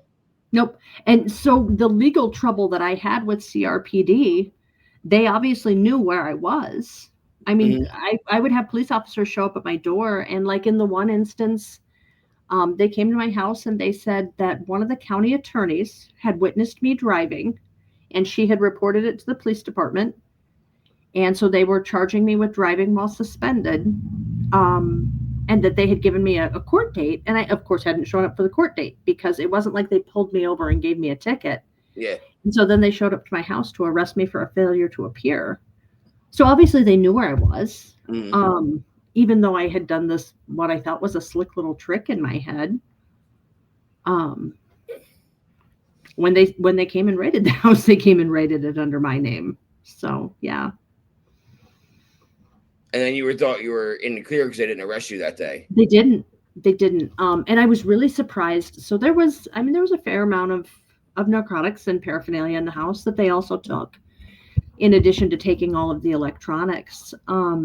So I thought for sure I was going to jail that day. And was electronics or your electronics? Every electronic device in the house. So they took my son's laptop, both of my laptops, like March 2020 or March 2022? March 22nd, 2022. So Dylan and I had, the night before, we had gone out and played pool. We're a big pool playing family. We'd gone out and played pool and came home and put in the Goonies and popped popcorn. And we were having a spend over in the living room. He got out his hammock. He has a big hammock and a stand, and I was sleeping on the couch. And like, this was kind of the disconnect of how we were living. Like, on the outside, I was Martha Stewart. And then after hours, I'm running this, as the judge put it, one woman crime wave and getting high all day. Like we hosted their homecoming. We hosted my youngest son's senior year homecoming at my house. Had a DJ, decorated, had a photographer come in, had food, probably had 100 kids there, moved all the furniture out. Because of COVID, they weren't going to get a homecoming. By that time, I had moved in 4 or 5 other kids into the house at various points that, whether you needed a place to stay for the weekend or you needed a place to live or you needed a hot meal or whatever. At one point, I had moved another kid and his mom into the house, trying to help them get back on their feet. So like, there was this one personality that was trying to be the person that I thought I was. And then trying to build karma too? Were you trying to build good karma for yourself? No, you didn't care? I don't know that karma factored into it for me, because in my mind, I wasn't creating any victims. If nobody knew I was an addict at that point, then I couldn't be victimizing anybody with my addiction. Yeah. And if I were making up identities, it wasn't like I was going and stealing little old ladies' identities. I was creating identities out of thin air. Yeah. So there's, in my head, again, there's no victim. There's no victim. It's victimless crime. Yeah. Yeah. Forget the banks and the credit unions and everything else that were. They have plenty of money, Jen. They have plenty. They're insured with shit. That is the drug logic. It's just I know. like when I was having this stuff shipped into me. Like, I remember every once in a while, opening the front door to get a package out of the mailbox and thinking, I wonder if they're waiting for me this time. Yeah. And the very first thought in my head was, I've never had a drug charge. I've never had a paraphernalia charge. I've never really been in any significant trouble. So I'll just tell them I don't know who shipped a 1/4 pound of dope to my house. Yep. Like, by the time I picked up that package, if they were waiting for me, they hadn't seen me do it 3 or 4 more times. But it was the same way with the identities. Like, it got pretty spicy toward the end, where one of the identities was a doctor and was opening a radiology clinic. And were you getting more and more risky or more and more careless? Both. Both. Yeah. Did it have to do with your drug use getting higher and Absolutely. and not not crossing the T's and dotting the I's as much? It just got to be like I had gotten away with it for a while. And look what I can do kind of mentality. Mm-hmm. Yeah. And the more I used, the more brave I got. Yeah. Because when you're really high, it's really, it's risk-taking behavior. When you're really high, it's really easy to say, yeah, let's just go do this. Yeah. let's make a website that looks like I'm opening a radiology clinic, and I'll just walk into the bank and be like, hey, I need a $75,000 line of credit. And then just spend through that money. Mm-hmm. Yeah.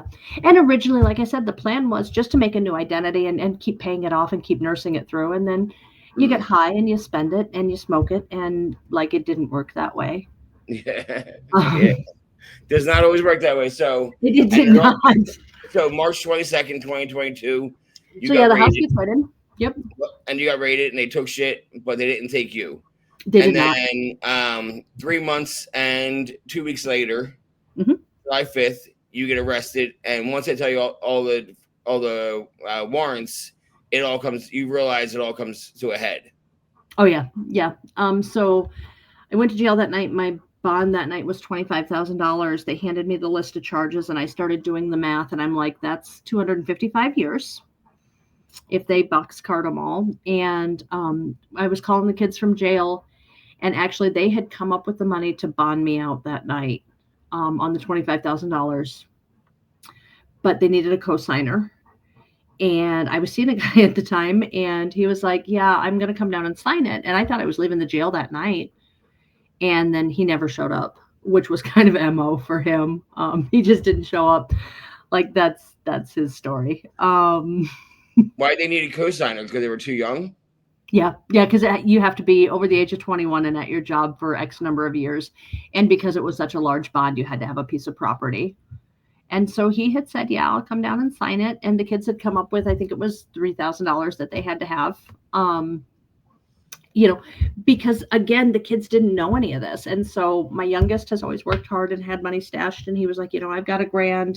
And then he called some friends and they were all like, wait, no, they've got mom. Like, they're harassing mom again. Like, here's money. And so they came up with some cash real quick. And I would have left jail that night and probably not changed anything had Brian showed up and signed that paperwork. And instead, the next morning, my bond went to $110,000. And it was just like, okay, like, the jig's up. I'm done. Yeah. And I had to call the kids from jail and tell them, like, you're going to have to move out of the house, and ask to talk to my daughter because she had her own struggles, my younger daughter. You said, yeah. I said, here's where the key to my room is, and I need you to be the one to go in and clean it out because you're going to be the only one that understands what you find. Yeah. The paraphernalia and the drugs. And so how much time did you end up doing, Jen? 7 months. It's not bad. I got incredible. I hate to say only 7, but like, really, how come only 7? I have a 25-year suspended sentence with a 5-year term of probation. So okay. I did 7 months in county and 4 months in the halfway house, and finally came home in May of 2023. Okay. All right. So you went home for a minute then. Yeah. I say came home. Went and moved into an apartment with my youngest son because I couldn't get a place on my own. And that was kind of my thought leaving jail, was like the rest of my life would look like whatever little crap apartment that I could find in the ghetto or in the hood, and whatever shit job would hire me now with 27 felonies or 27 charges against me. And you could be president of the United States?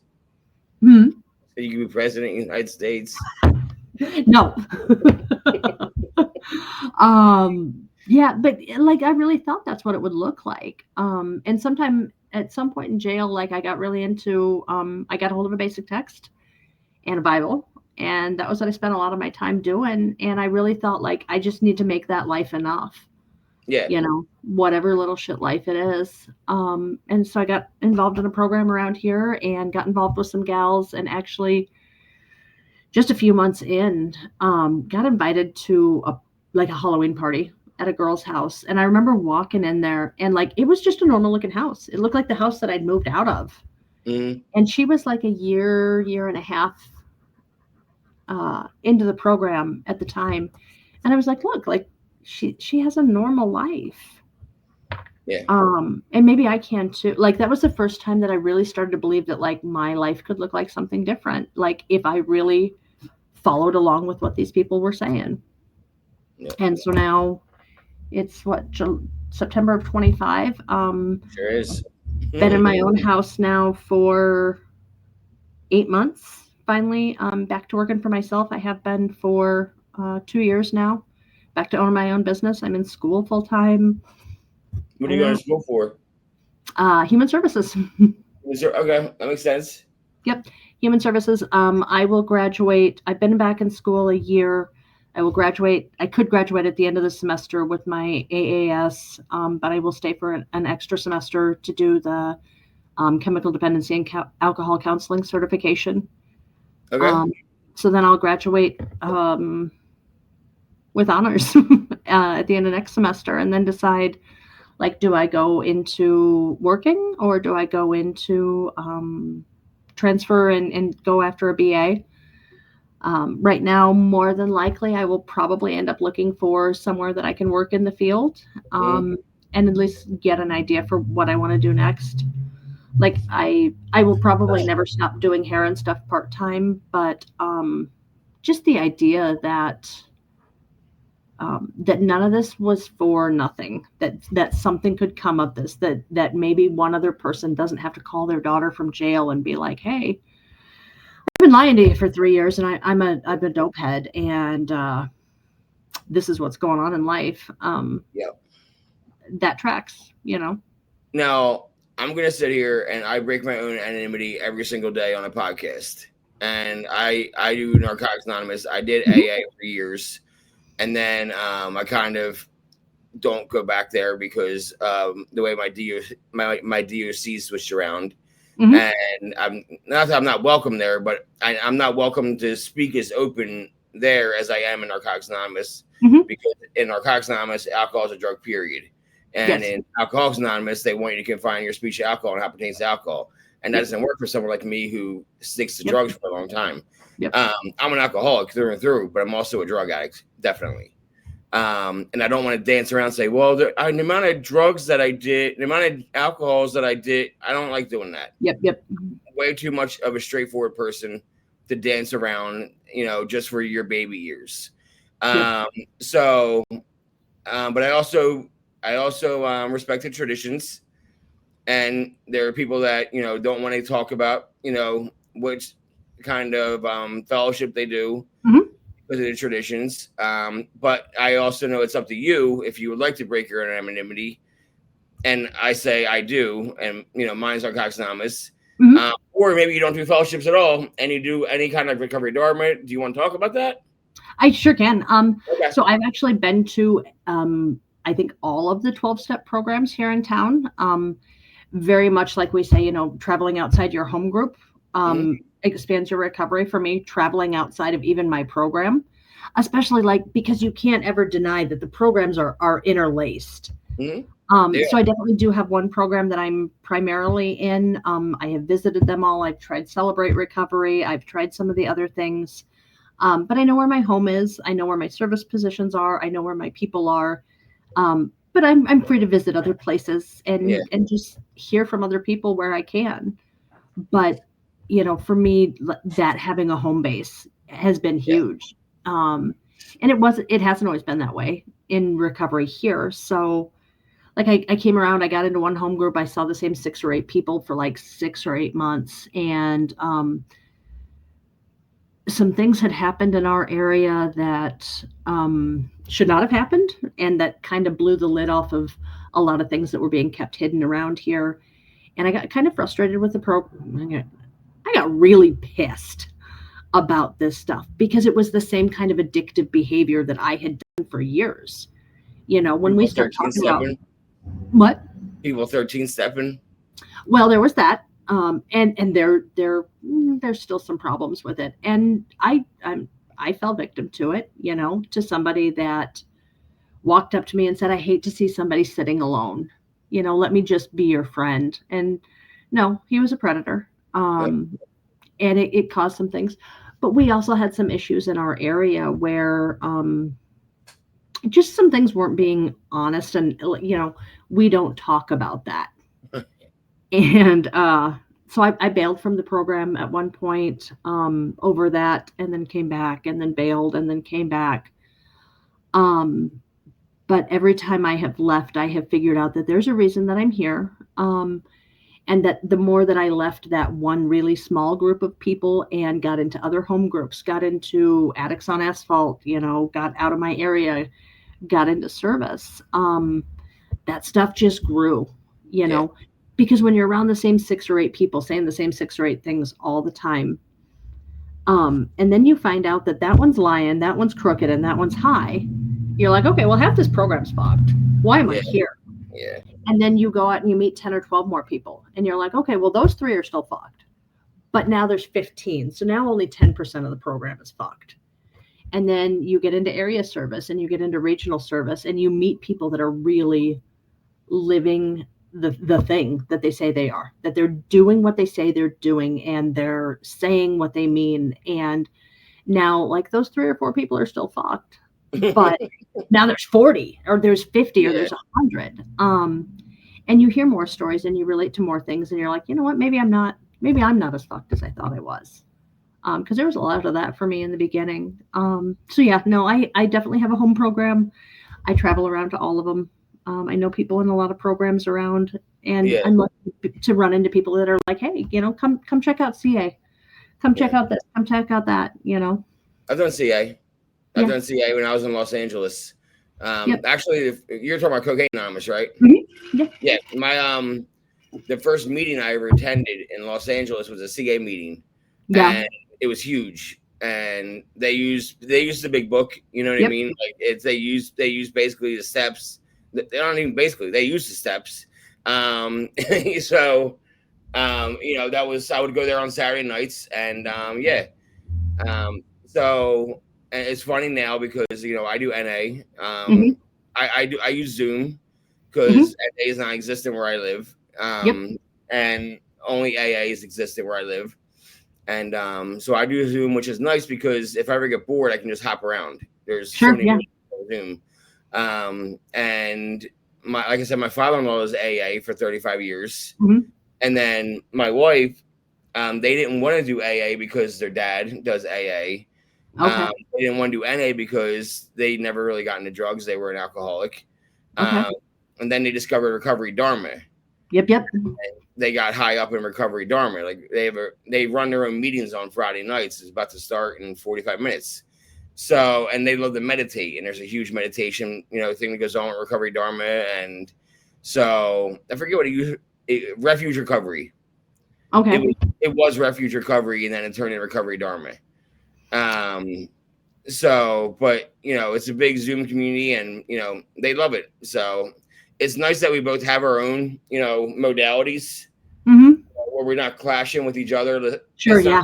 Race, or a competition. You're doing your things, I'm doing mine, and at the end of the day, I'll have a meeting tonight where I'm a co-host, and at the same time, they have a meeting where they're the host and the creator of the meeting.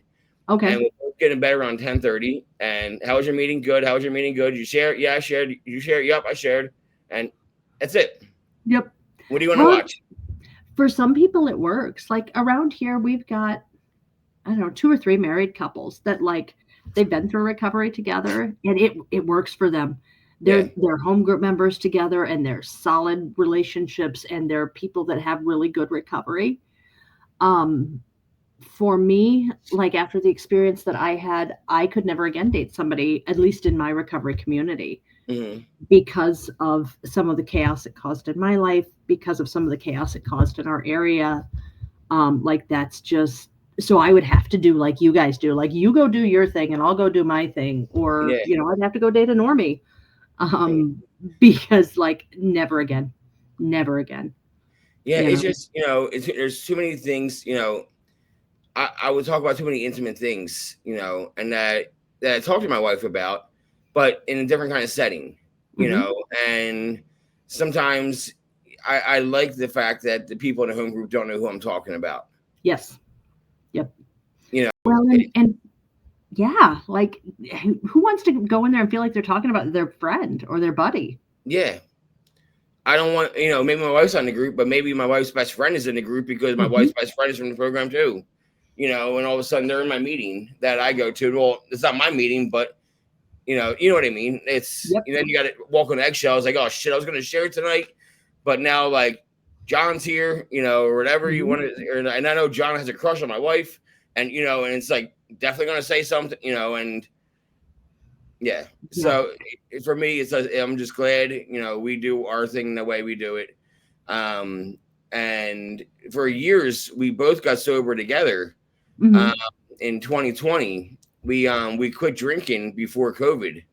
Okay. Um, and I was off opiates at the time, and I was off benzos at the time. I smoked weed, and they smoked weed, but not like crazy amount or anything. But we were drinking a lot, Yep. and we woke up on Leap Day, February 29th, 2020, and I was hungover as shit.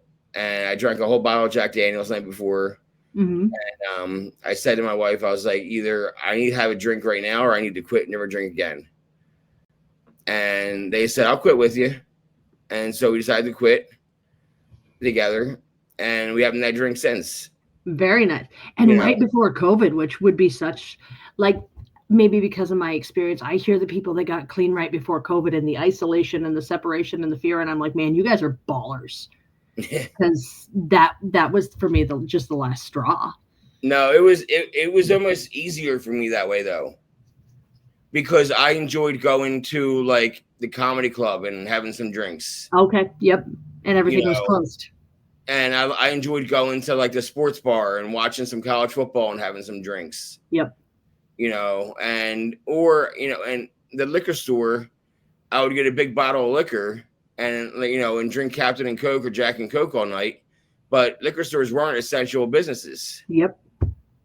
And I was a pothead, and dispensaries were essential businesses. Oh. So okay. I still would get my weed. Still would get my weed. But I wasn't doing meetings. But I had a recovery network online of people that were using cannabis, that were Cali sober. Okay.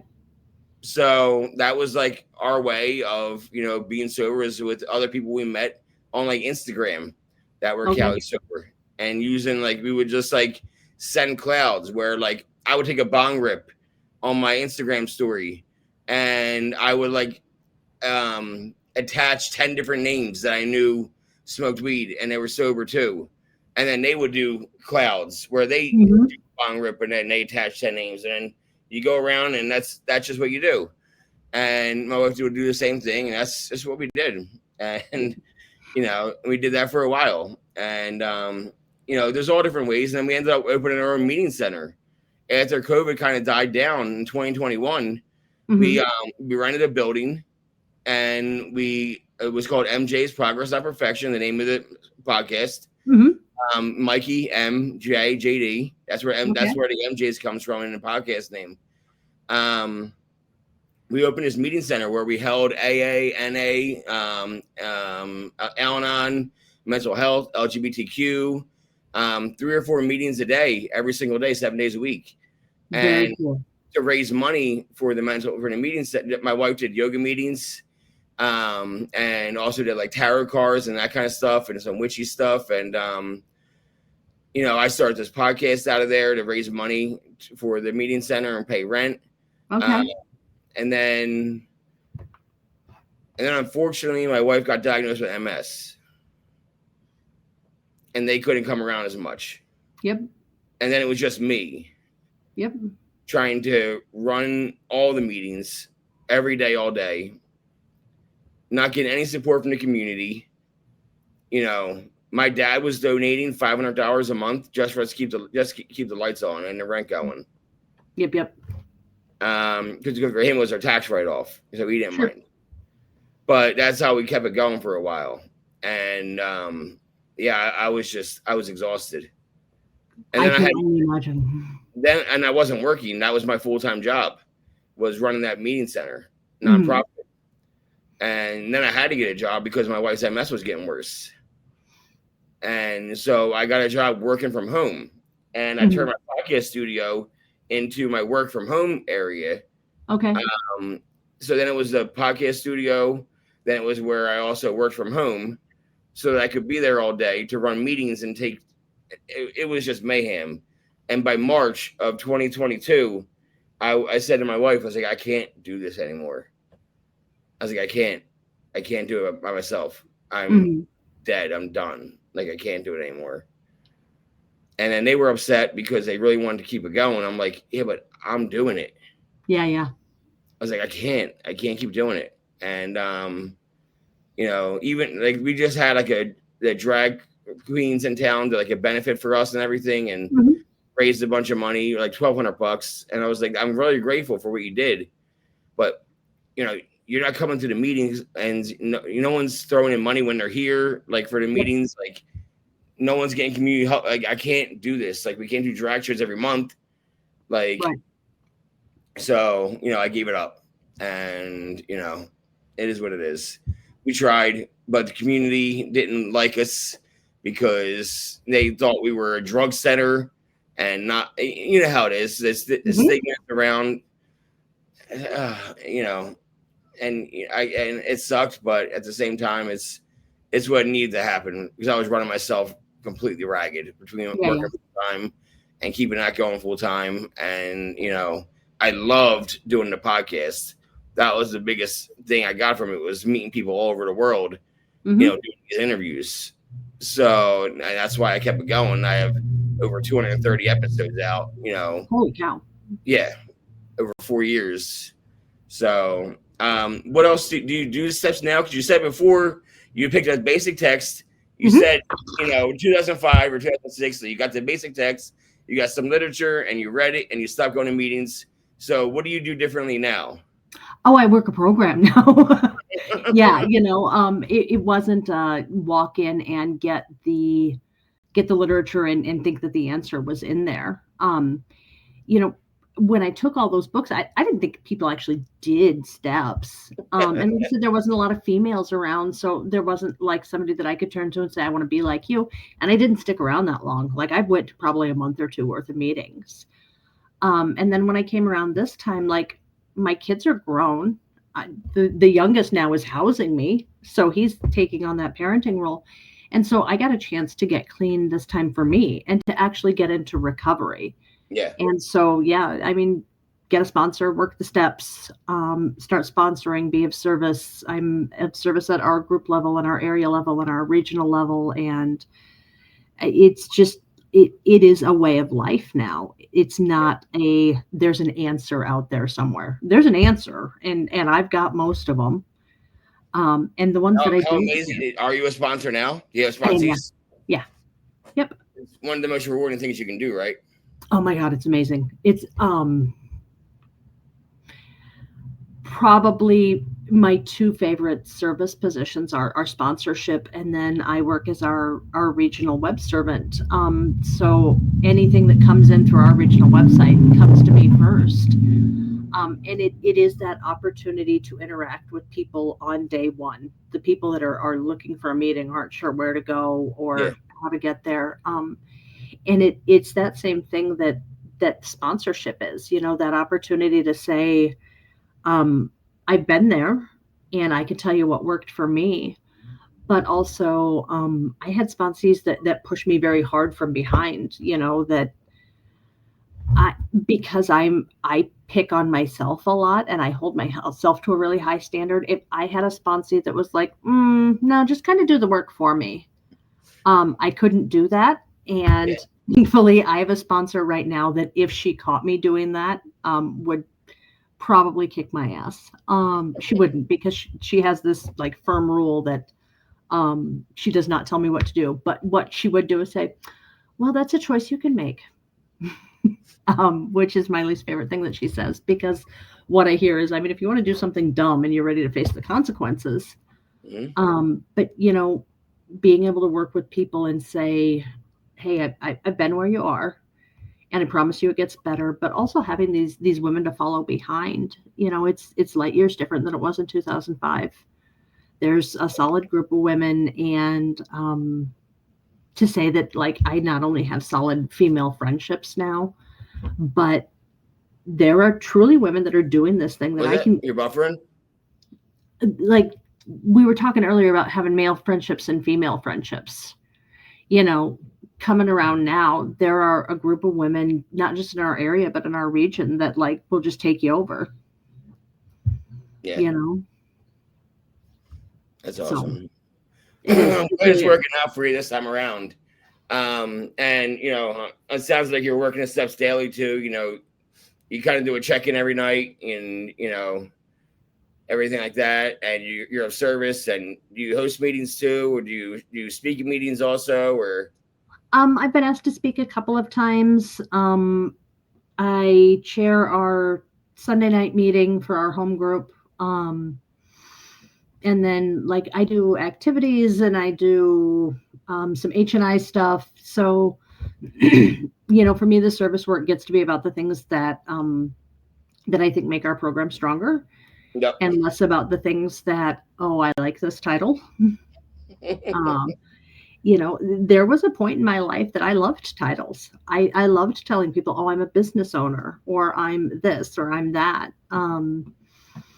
And now, my service gets to focus on what kind of things do I want to do, not what kind of things do I want somebody else to think I am or say I am, because I don't give a shit about that anymore.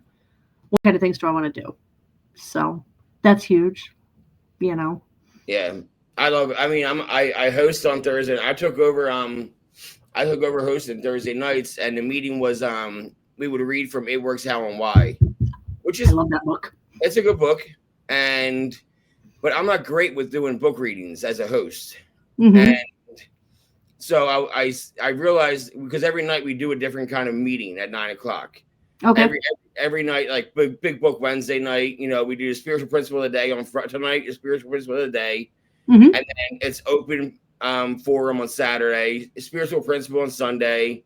I forget which book we read from on Monday, and then just for today on Tuesday, Mm-hmm. And I was like, we don't have a speaker.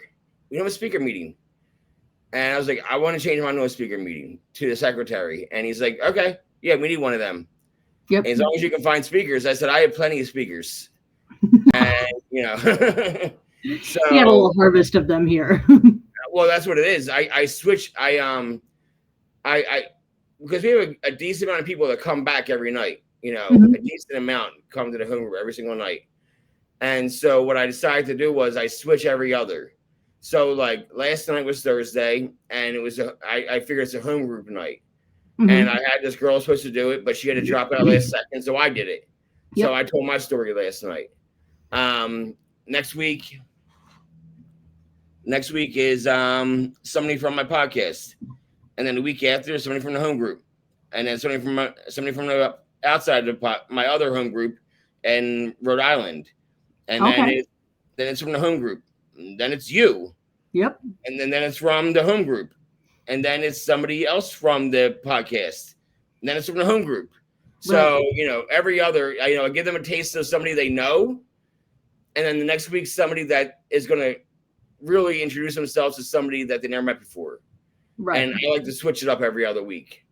So, and it seems to be working so far. It's been about a month and a half of it. Everyone seems to love it. So, yeah. And it's been great hearing your story in long form. Thank you. Good luck shortening it to 20 minutes. I don't know how you're going to do it. So I had to do it for church in 10. Wow, I can't. I went over by 3 minutes last night. I just kept talking. I didn't give a shit. It's my meeting. I'm gonna keep.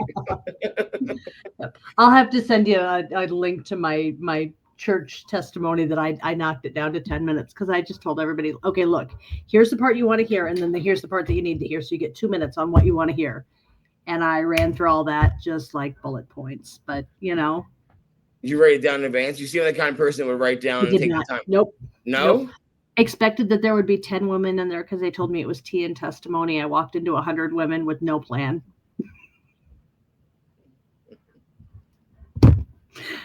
It went okay. Good. My first time ever speaking was at 30 days. Mm-hmm. I was all my 30 day, and it was at a midnight meeting in North Hollywood, and a guy that had a year clean. He worked at my rehab and my sober living, and he got special permission to take me to this meeting where he's the secretary. And it's a crosstalk meeting where people are yelling shit at you the entire time. And, just like, he's like, but you just stand up comedy. You're used to getting heckled. I'm like, okay. And so my first time ever speaking was for 30 minutes in that kind of a meeting setting where I had no recovery to talk about. I only had war stories to talk about for half an hour. Mm-hmm. And it went okay. I had fun with it. And then a week later, I spoke at my home group, which was 11 p.m. meeting. And by then I had permission to break curfew every night for 11 p.m. when my sponsor was my sponsor hosted every like Tuesday, but he was there 7 nights a week. They gave me rides to and from rehab while sober living. So they let me break curfew to go with him. And on my 37th day, I did a 45-minute share. And that went really well because I could really stretch out my 45 minutes with my story. Mm-hmm. And it went really well. And that was my favorite share I ever did, was that 45 minutes. I felt really good afterwards. So, I love being part of the program, and meeting people. And I love doing this podcast. It helps my recovery so much. Meeting people like you and everybody that I've met along the way, 200 and some people. And, it's a huge just network of people that I have in my back pocket that I become friends with over the years. And yeah, it's just, find recovery, because the way I look at it is we're the average of the 5 people we spend the most time with. Yes. And I don't spend any time with anybody that uses. And I spend time with my wife, with my wife's caretaker, who is our best friend. And she's in recovery 3 years. She got clean by coming to our meeting center originally. Very cool. Yeah, hit us up at like midnight, saying I need to stop doing heroin. I can't stop doing heroin.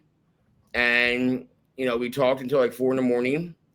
And she came to the meeting center the next day, and we talked for longer. And a week later, she stopped doing heroin. She hasn't done it since, and she doesn't drink. And and now all 3 of us are best friends. So physically, now she does recovery Dharma with my wife. Yep. And and I do this, and it's just it's really, and I have a huge network of people, and it's just awesome. So thank you so much for taking 2 hours to sit down with me and talk recovery with me. I really appreciate that. I got a meeting to hit to where I'm a co-host in 8 minutes. You better run, JD. Thank you so much. No problem. Have a great night. You too. Bye-bye. Bye-bye.